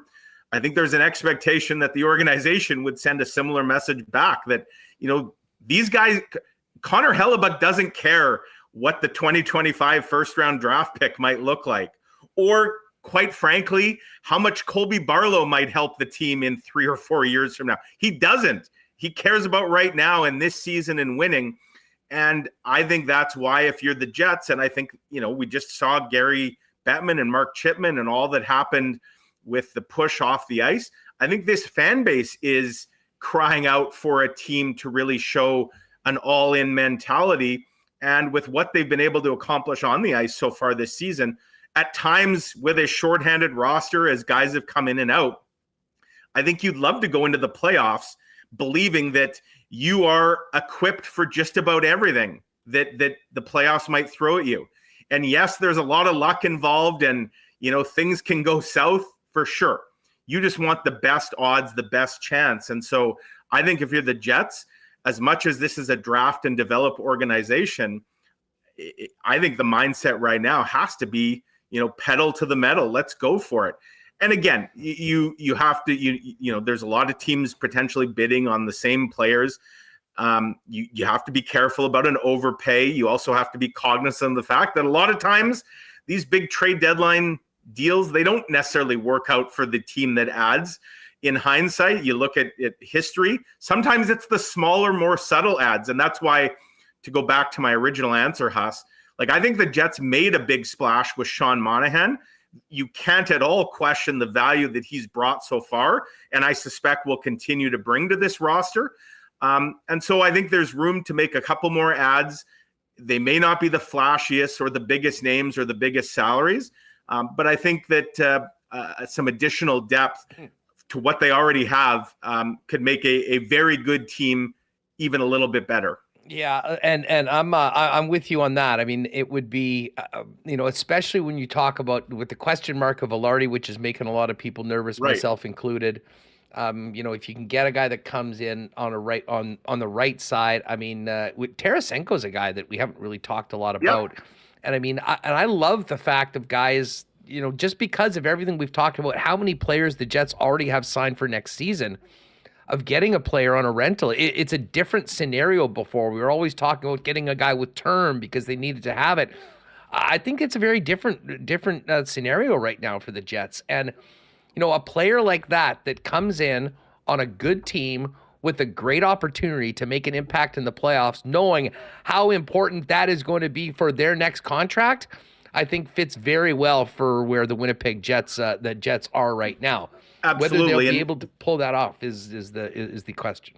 Tarasenko was, when Kenny and I put our list together, he was number 2 on our forward list. Buchnevich, I agree with you. Buchnevich would be in the category of, it would be awesome, but as you said, there's probably a lot of bidders. The price might get, out of this world for him. I think they don't have to do anything now. I mean, they could still make a deal at the deadline. For sure. They're not. This is not like the expiring assets that it's like the plane. Once the plane takes off, that seat's gone. But Vlad Tarasenko was number 2, a guy we're going to see tonight, Huss, who's about to play his 1,000th game, I believe, this weekend.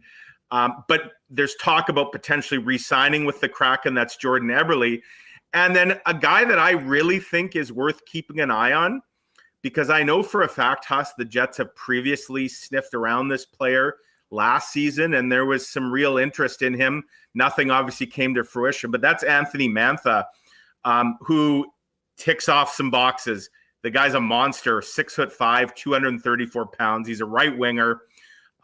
He makes 5.7, but he's a pending UFA, so it's a rental.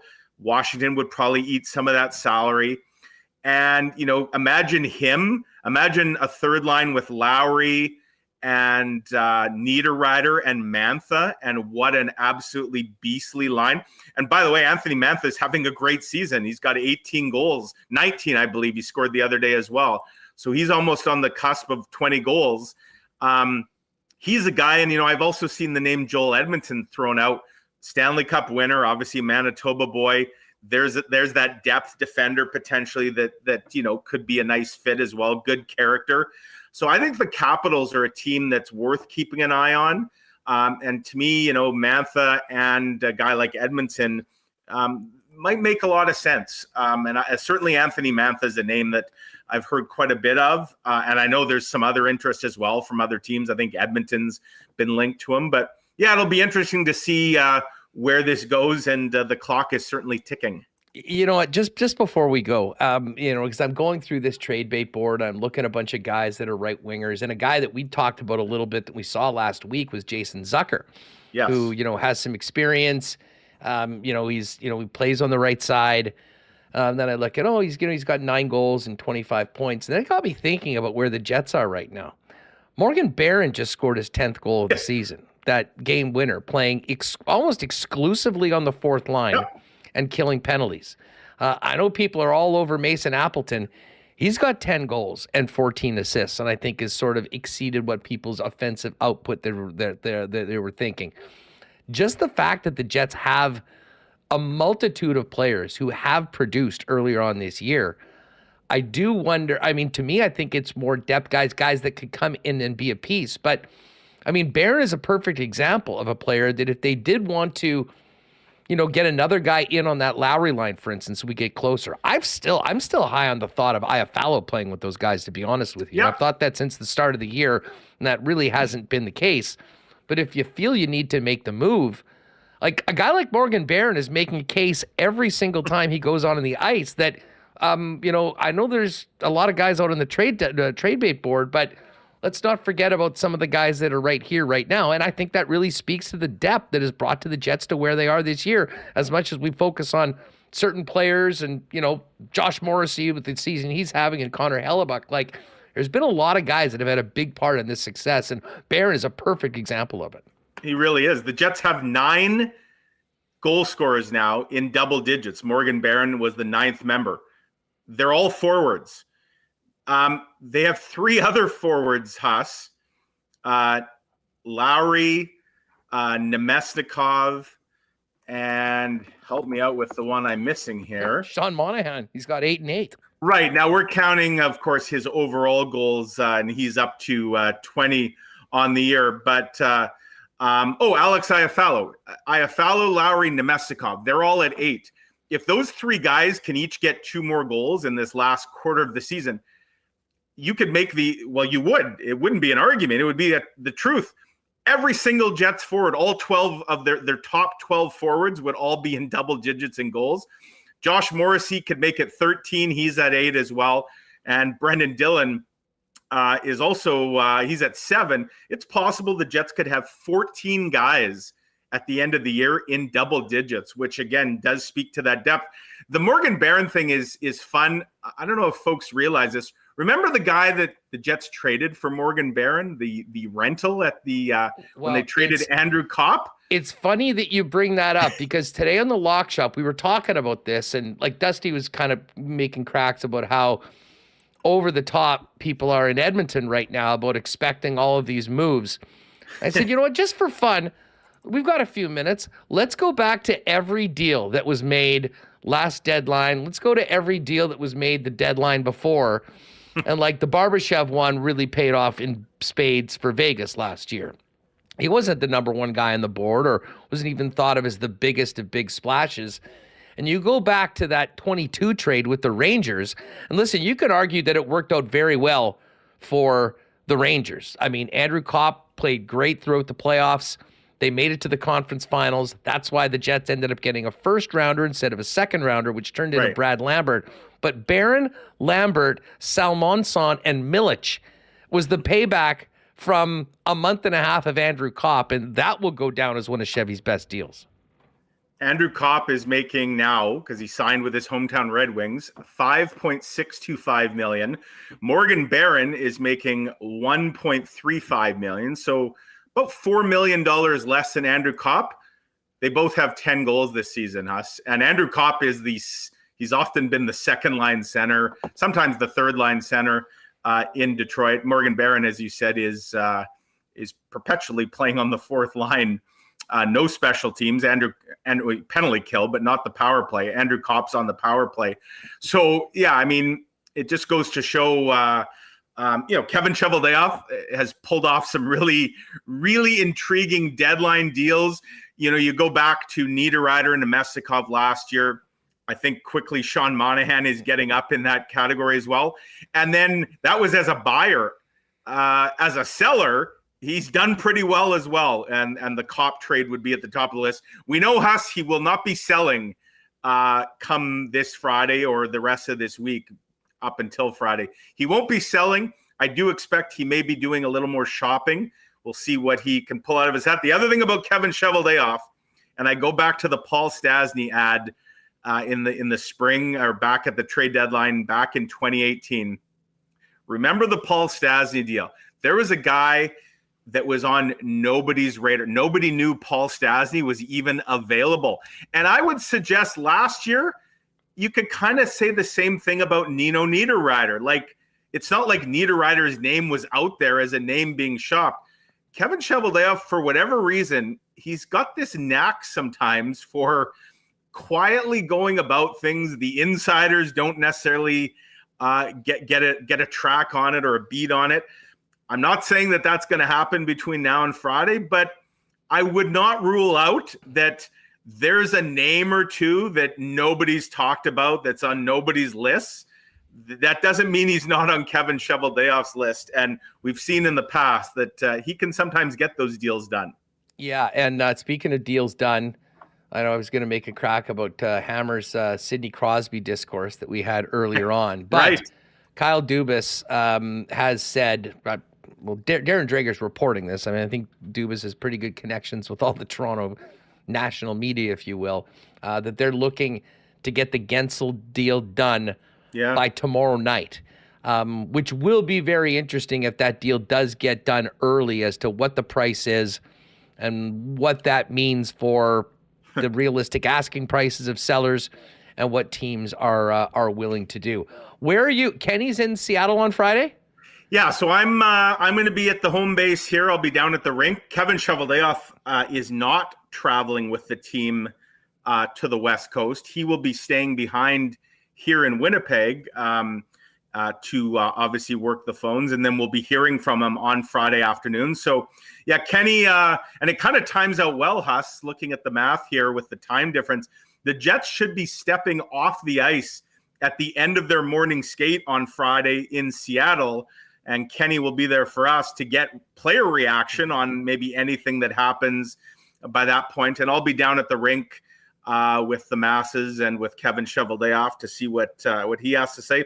I got the trip after that, the big 5-gamer to Columbus and New York and Washington that I'm looking forward to as well. But yeah, Friday should be an interesting day. We'll see how busy it is. Well, it's going to be a busy one here, our 3rd anniversary show. Yes. And we're going to start off nice and early in the morning and kind of go right through to the end of the deadline. So maybe I will hop on. I was about to say, absolutely. The birthday party wouldn't be the same without one of our favorites. So I know Hammer's going to jump on. We'll probably try and get a bunch of the guys to come on, and work that way through. But it certainly will be an intriguing few days. But first things first, we got a hockey game to check out tonight. We'll see if the Jets can build off of what they did on the weekend against a Kraken team who are we're definitely up against it, against a good team and a very difficult point of their schedule. Wild to think this is game 61 for the Jets. Seattle, they haven't seen yet this year. There's only two teams, Huss, that the Jets haven't faced yet this year, Seattle and the Washington Capitals, who are here next Monday. But the Jets are going to see a lot of Seattle. They have 22 games left. 3 of those 22 are against Seattle, the next 2, and then they'll play them the second last game of the season here at Canada Life Center in April. And remains to be seen whether that game means anything for the Jets and or the Kraken. Just like the last game of the year in the Jets and the Canucks, it could mean everything. It could mean nothing, depending on how things shake out. We know tonight's game means a lot, and there'll be plenty to watch tonight. Looking forward to it. Okay, well, listen, we'll be in touch and set something up on Friday. Thanks for doing this, Mike, and we'll see you down at the rink. Enjoy the game tonight. You bet. Good stuff. Take care. Good stuff. There's Mike McIntyre of the Winnipeg Free Press.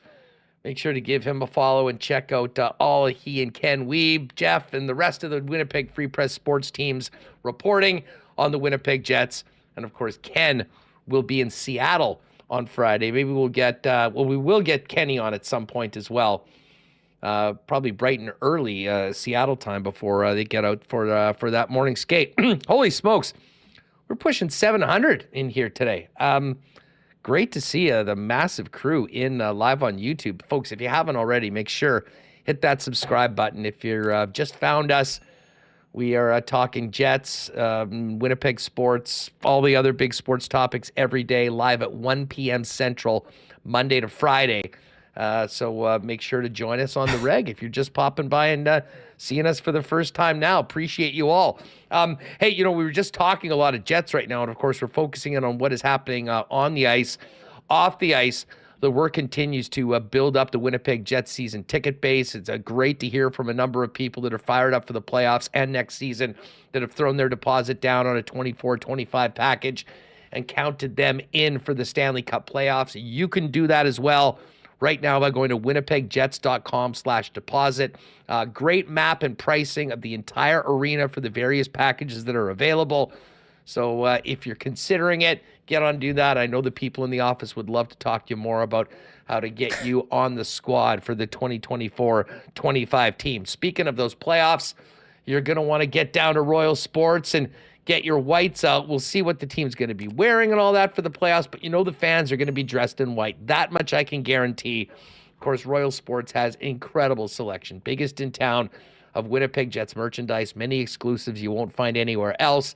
Got great bomber gear, Jays for the upcoming baseball season, NFL, NBA, and more. Huge hockey section, snowboards, boots, bindings for spring break, international soccer as well, and of course all the spring sports getting ready to get going. It's all there for you at Royal, 750 Pembina Highway. Follow them on Instagram as well at Royal Sports Pembina for the latest merchandise drops and sale information. And I'll tell you what, if tonight you were not at the game, and certainly a couple nice 9:30 starts on the weekend on Friday and Saturday, the next best place to be than in the rink is your local Boston Pizza. Watching the Jets, pick a player contest at most local BPs with great prizes to win, the game on the big screen with big sound, and you can be guaranteed to enjoy ice-cold schooners, world-famous BP wings, gourmet pizzas, and more. Make it BP for your next Jets outing.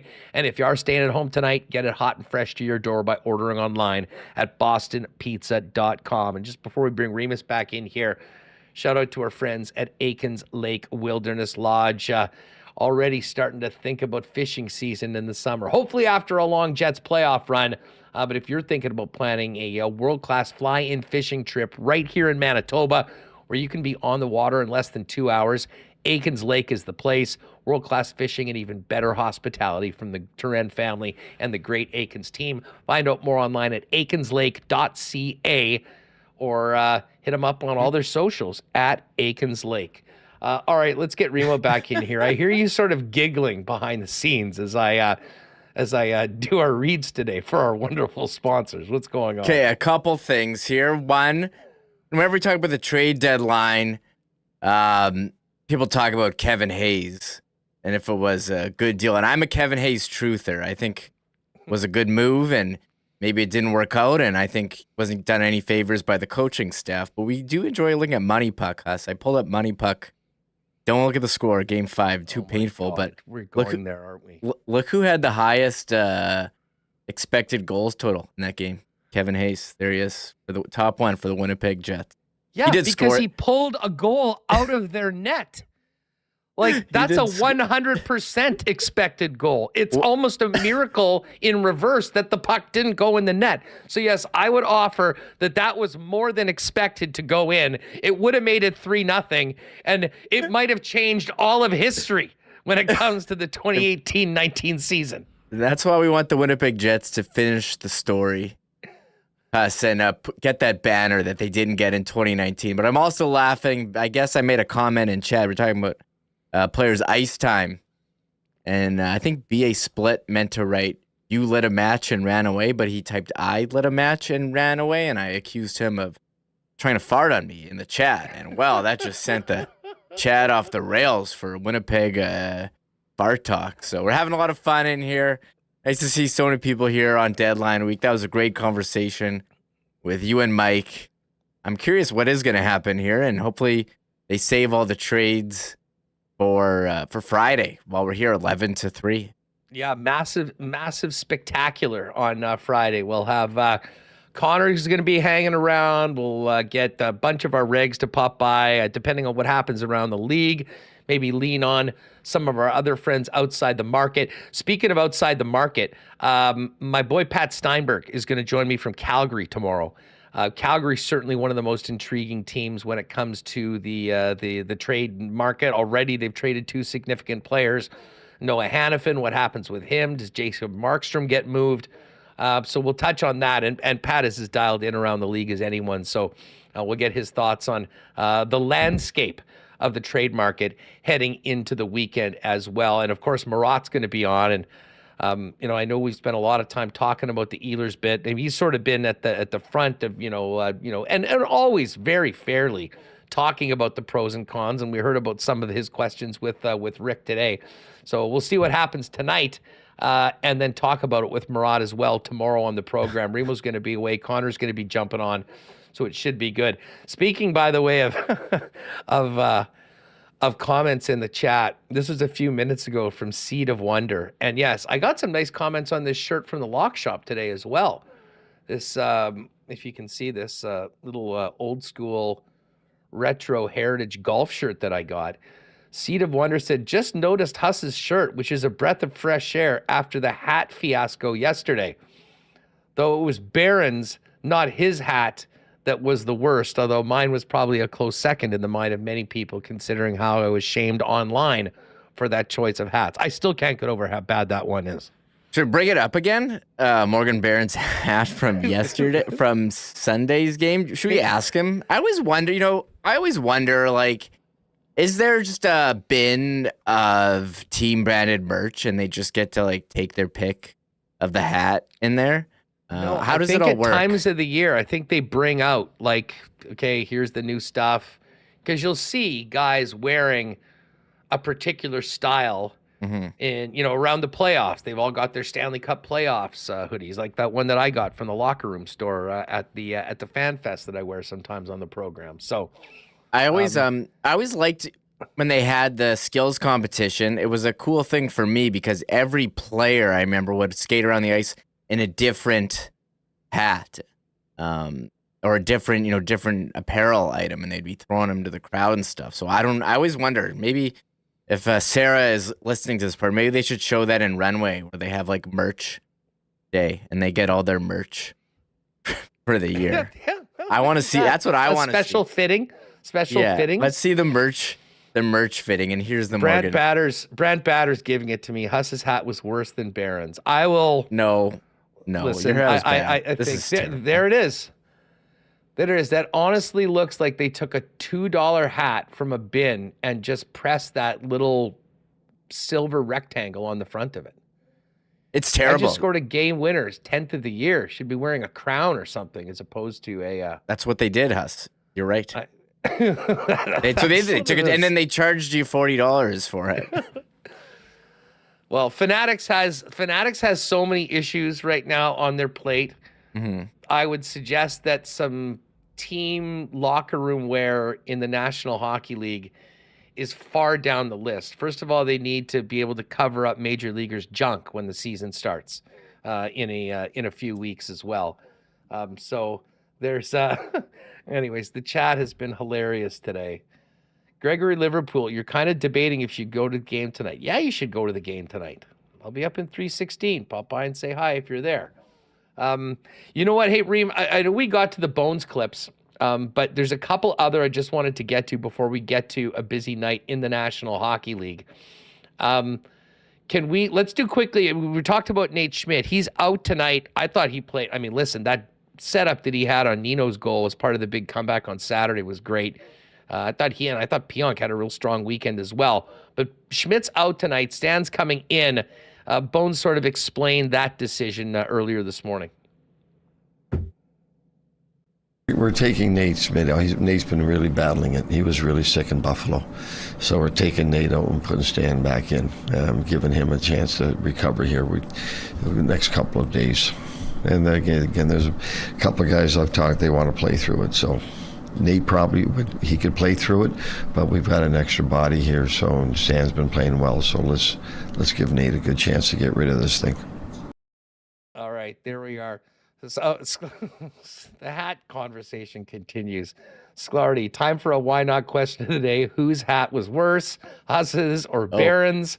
Should we do a poll? Brad, feel free to do a poll. If we want to do an extra why not question of the day, you can. Brad said, Huss, your hat looks like one a dad would wear to mow the lawn at the lake. Yeah, I'll cop to that. That is true. That is true. And be a split, Huss's hat is better backwards. That would be that would be right it. Okay, let's get to 5, Remo. Let's hear what Bones has to say while you put up our hat discourse poll question. Let's hear what Bones has to say about the Kraken tonight. Well, they had, that they're in a battle with Calgary for that spot. They tied them last night. They came out awesome. They came out fast. All the games we play with Seattle have been fast and very tight checking. Not a lot of room out there. They use their speed to get on top of us, and we try to use our speed to get on top of them. They've been low event games, and regardless that they played last night, there's so much at stake right now. You overcome fatigue, you overcome sickness, you overcome everything, and lay it all on the line, and we're fully expect that from that crew tonight. Good stuff. There is Rick Bowness on tonight's opponent. And we've also got a couple clips. And listen, with all this Ehlers discourse and everything, I probably are short or giving Josh Morrissey the short end of the stick, because what he has done over the past 3 weeks or so has been nothing short of phenomenal. 3 points off the league lead. He's got 51 points now on the season, and is only 6 points away from cashing our season-long future for his over points. Maybe we'll touch on that in the Coolbet lines. But Dylan DeMello talked about the play of his defense partner, Josh Morrissey, over the weekend. I mean, we take it for granted, I guess, and here he does that for us on a nightly basis. And, he has the ability to take games over on both ends of the ice. He's got a really unique skill set in that sense. He's an absolute competitor. Obviously, one of the top leaders on our team, leads both on and off the ice. So, the more you watch him, the more less impressed, I guess, you are. That's how good he really is, and obviously really deserving to get the 3rd star. He's been on a bit of a heater here for the last little bit, and has been a big contributor for our team. So, it's an absolute pleasure playing with him. It's great to be able to slide the puck over to him, and he can do his thing and make you look good. So. All right, so there's Dylan DeMello on Josh Morrissey. Oh my God! So wait a second, am I losing this poll? Yeah, I did. I thought it was who had a worse hat. Well, I said who had the better hat. You want me to rephrase it? Well, everyone thinks but Mark I think Barron's a lot of hat's people better are than voting. yours. I think people are voting for Barron, thinking that we're talking about who had the worse hat. Well, it's even. This is, if I lose this, I'm going to claim that it was because of the wording of the question as opposed to the actual hat that I was wearing. Both from the fine people at Fanatics. Here's one more from DeMello, though. This is always an interesting and probably a bit of a nervous time for players, especially for ones on a first-place hockey club, as you get closer to the trade deadline. Here's what Dylan DeMello had to say about trade deadline week. Yeah, and I've been here. Obviously, I got traded here. Yep. I don't know what it was, a week or so before the deadline. So when you're in limbo and you don't know where you're headed and kind of where your life's going, it's definitely tough on the mental state as a human being. Obviously it's what you sign up for, but as a human being you kind of get attached to places and you enjoy where you are or the group of guys, whatever it is, and it's a tough time for a lot of guys that are the playoff picture on expiring deals or that get traded, and it gets even harder when you have a family and kids, and if kids are in school, that wrinkle that gets added to it. So we know we signed up for that, but it's tough. But on the other end of the spectrum, to be a UFA on a team that's obviously battling at the top in a playoff picture here, definitely eases your mind a little bit more knowing that you're going to be here for hopefully a long playoff run. I've always enjoyed my time here, and the fit's been great on and off the ice. It's been a lot of fun getting to be with these guys for the last 4-ish years. So hopefully we can continue that in the future, but obviously the focus now is a big push and put ourselves in a good spot for a long playoff run. All right, there's Dylan DeMello, and that push continues tonight, 7 o'clock puck drop against the Seattle Kraken. And I'll be right back at it against these same Kraken on Friday after the trade deadline. It will be, the Seattle is a team that has been mentioned. I mean, Wenberg has been held out for trade-related reasons. There's been a number of players on the Kraken roster that have been mentioned as possible trade targets. It'll be interesting to see, Remis, how different their team is on Friday night as opposed to the ones we see tonight.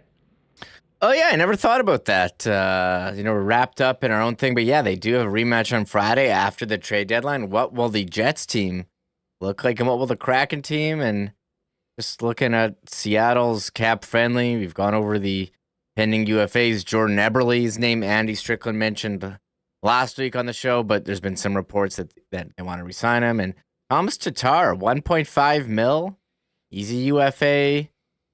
Pierre-Edouard Bellemare is a UFA. And Justin Schultz, a UFA after this season, too. So I don't know what they do, Huss. They had such an incredible year last year, taking a step back, but they do have some nice prospects. Picking Shane Wright early a couple of years ago, and so we'll see what happens with Seattle. We're at 50-50 right now in the poll. That's awesome. 111 votes. How is that even possible? It's not an even number. This is a tough look for the Fanatics, folks.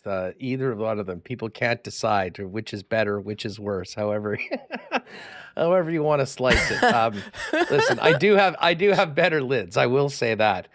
Anyways, let's get to tonight's games because Ty, you both lose. It's a definition. Yeah. Well, I mean, listen, I think we could probably say just the fact that we were I was in the poll with Morgan Barron in that hat that he had to wear after the game. We're both taking a little bit of an L. Tonight in the NHL, we have the Panthers at the Devils. And this was minus 125 earlier today. It is minus 128 now. Devils plus 109. Travis Green on the bench now. Lindy Ruff fired yesterday. Did the Devils get a new coach bump against a team that just won a big one last night at MSG? Yeah, we didn't even talk about that. That was kind of puzzling or a shocking move that they fired him after. Well, I guess they didn't meet expectations, but I think part of that is they've had injuries and they've had goaltending problems, and they didn't address. We all knew they needed a goalie in the offseason. They didn't address that problem. And, well, it's the coach who gets let go. So I'm curious if they get a new coach bump. Florida played last night against the Rangers. That was a big win for them. Florida, man, they're far and away top team in the East. I think that should be a good game. I'm curious about the Devils, but I would still take Florida. Yeah, I think we had. We got a Lock Shop exclusive coming up in a minute, and I've got one for the Jet game too, which I think you'll like. Penguins minus 239 favorites against the Blue Jackets. Rod Z, our resident stats expert in the Lock Shop today, informed us that Columbus is 0 for their last 16 at the PPG Paints Arena. And, of course, they did have a nice win last night, and it was Alex Nylander with his first career hat trick for the Blue Jackets. He'll be going up against his former team, the Penguins, tonight. Blue Jackets 2-1. Oilers and Bruins. Bruins had a nice win last night against the Leafs. They're right back at it at home, and the Bruins are a home dog tonight, plus 109. Oilers minus 128. The Blues are a plus 150 underdog. They won in the shootout last night in Philly. They're at it in New York to take on the Islanders tonight. Islanders minus 178. The Preds, hottest team in the National Hockey League, 8 straight wins, covering the puck line in all 8. They're at home against the Habs. Nashville minus 202. Montreal plus 170. We'll finish off with the Jet game. Other games, Blackhawks, Coyotes. Coyotes, man, when was the last time the Coyotes were a minus 253 favorite? Probably never this season. Blackhawks plus 210. The Canucks and Kings, pick them. Canucks minus 109, Kings minus 108. That's a 9:30 game. Should be a good one. Potential first-round playoff matchup. And then, as I said before, how the heck did the Dallas Stars get the Sharks again? They just beat them in an 8-round shootout at home on Saturday. Stars minus 400 road favorites. Sharks plus 315. As far as the Jets-Kraken game goes, Winnipeg a minus 172 favorite. The Kraken plus 145 underdogs. Totals 5.5. Hellebuck starting, as we mentioned. And the puck line for the Jets, minus 1.5 at plus 156. As far as goal scorers, Kyle Connor is clearly the number one guy to score. He's plus 153, 13 points in his last 9 games for KFC. Mark Scheifele plus 195. Nikolai Ehlers plus 255. Sean Monahan plus 245 for the Winnipeg Jets. And I'll tell you what I like, Reem, tonight. I mean, he's just been so hot. How about Josh Morrissey over 1.5 points? Plus 360. And that will take us to the exclusives. Because if you get to the bottom, we've got a WST parlay. And we've got the Jets to win. Josh Morrissey, 2 or more points. Scheifele to get a point, 6-1. Plus 600. So if you want to ride with me on that one and continue to ride the hot hand of Josh Morrissey, there you go, plus 600 in the WST parlay. And then from the lock shop today, we've got the Panthers to win, Penguins to beat the Blue Jackets in regulation, Nashville to beat Montreal in regulation, plus 515.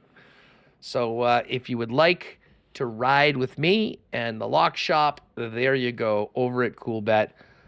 Still got a little extra change in the account thanks to Rob Kane's bold live bet of the Jets after the second period against Buffalo. So we'll tie that up into a little WST parlay tonight and the lock shop partner parlay. Should be a fun one. Yeah, I mean, we didn't talk a lot about Lindy Ruff, but we just, I guess, sort of mentioned that he is out. The other thing that happened at the end of the show yesterday, Reem, which we should talk about for just a second before we wrap it up and get the pod up for people listening to before the game. The Russell Wilson era is over in Denver. He was officially released yesterday. He sent out a very nice message thanking everybody in Denver, right down to the ladies in the coffee shop, with the exception of the coaches and ownership. And right now, actually, at Coolbet, we talked about this as well. If you go to NFL, they've already got odds on where Russell Wilson is going to start next year, or who will sign his next contract with, excuse me. The Steelers are the favorite at minus 149. The Raiders next at plus 250. Atlanta plus 425. And then 10-1 for the Patriots and Vikings. If you want a bigger discussion on this, check out today's lock shop over at the EST channel. It would be hilarious if the Raiders picked him up for this year, paid him $1 million, and he played against the Broncos twice. Well, the Raiders are paying him $1 million, and Denver is paying him $39 million. They take on an $85 million dead cap hit by releasing him right now. He will not play a single game on the $245 million extension that he got when he joined the Broncos. Yeah, that trade really didn't work out for them, and he's probably the worst in NFL history. pretty wild, and I think all these teams could use a quarterback. And a lot of talk I'm seeing about Kirk Cousins. There's the odds for him. Where will he sign his next contract with? The Vikings are second behind the Falcons. I don't know. Pittsburgh needs a quarterback. I mean, all these teams need a quarterback. They actually had a decent team last year, Pittsburgh, but their quarterback play was not great. Raiders, okay, and Falcons, they need a quarterback. Patriots need a quarterback too. Although Nathan Rourke did sign there over the weekend, Huss, I'm curious if he's going to get in some game action. So, he wasn't that bad last year, Huss, Russell Wilson, but he just didn't live up to the contract. Although I'll be honest, I think he was being actively sabotaged by Sean Payton throughout the year. Yeah, I think that is fair. If you remember, I mean, he at one point had 21 touchdowns and I think 4 picks. One of the best ratios in the NFL. They went on that run of games, and they were still in the playoff hunt when they sat him down for the rest of the year. Why? Because they were afraid he would gotten hurt, and if he got hurt, even more of that extension would have been guaranteed. So it's an ugly situation for the Broncos. But listen, some team is going to get Russell Wilson, and if he can be even just serviceable league average quarterback at $1 million, that is going to be huge for whatever team gets him because of how much they'll be able to spend elsewhere around their quarterback. And for Russ, it's going to be a huge, huge year to try to reestablish himself as a legit starter in the NFL. I do see, like we were talking about the Russell Wilson, but as you mentioned, they have added Justin Fields' next team, Saquon Barkley's next team, and Kirk Cousins' next team. Cousins, by the way, minus 250 for Atlanta, Vikes plus 150, and then Raiders, Steelers at 10-1, and everyone beyond that at a higher number. Anyways, we'll have time to get to that. I'm pumped for the draft. I'm pumped for a lot of the NFL offseason free agency coming up, but our focus, of course, is on Canada Life Center tonight, a 7 o'clock puck drop where Connor Hellebuck will be back in net, and the Jets will be taking on the Seattle Kraken. We'll get through that game, and then it's on to the trade deadline. Heavy trade deadline coverage on the program tomorrow, Thursday, and then don't forget, an extra long show will start, I think tentatively we'll go 11 a.m. on Friday and take it right through past the final buzzer. Bunch of the regulars coming on. Connor Rabchak's going to be hanging out with us with up-to-date news from around the league, discussion, and, of course, a focus on your Winnipeg Jets. Folks, enjoy the game tonight. Thanks for hanging out with us. Great show. Great to see how many people jumping in before this big one tonight. Thanks to all the sponsors that make this show happen each and every day. Thanks to Mike McIntyre and Dave Minuk. Don't forget Illegal Curve live right after the final buzzer over on the Illegal Curve YouTube channel, taking you right into Kenny and Rennie. That's going to do it for us. We got to get these pods up to let people listen to the podcast before tonight's game. Have a great one, everybody, and we will look forward to seeing you tomorrow, 1 p.m. right here on Winnipeg Sports Talk. Oh, my God! Oh! Shut it down! Let's go home! Thanks for tuning in to Winnipeg Sports Talk Daily. Make sure to subscribe on YouTube and your favorite podcast feed at winnipegsportstalk.com.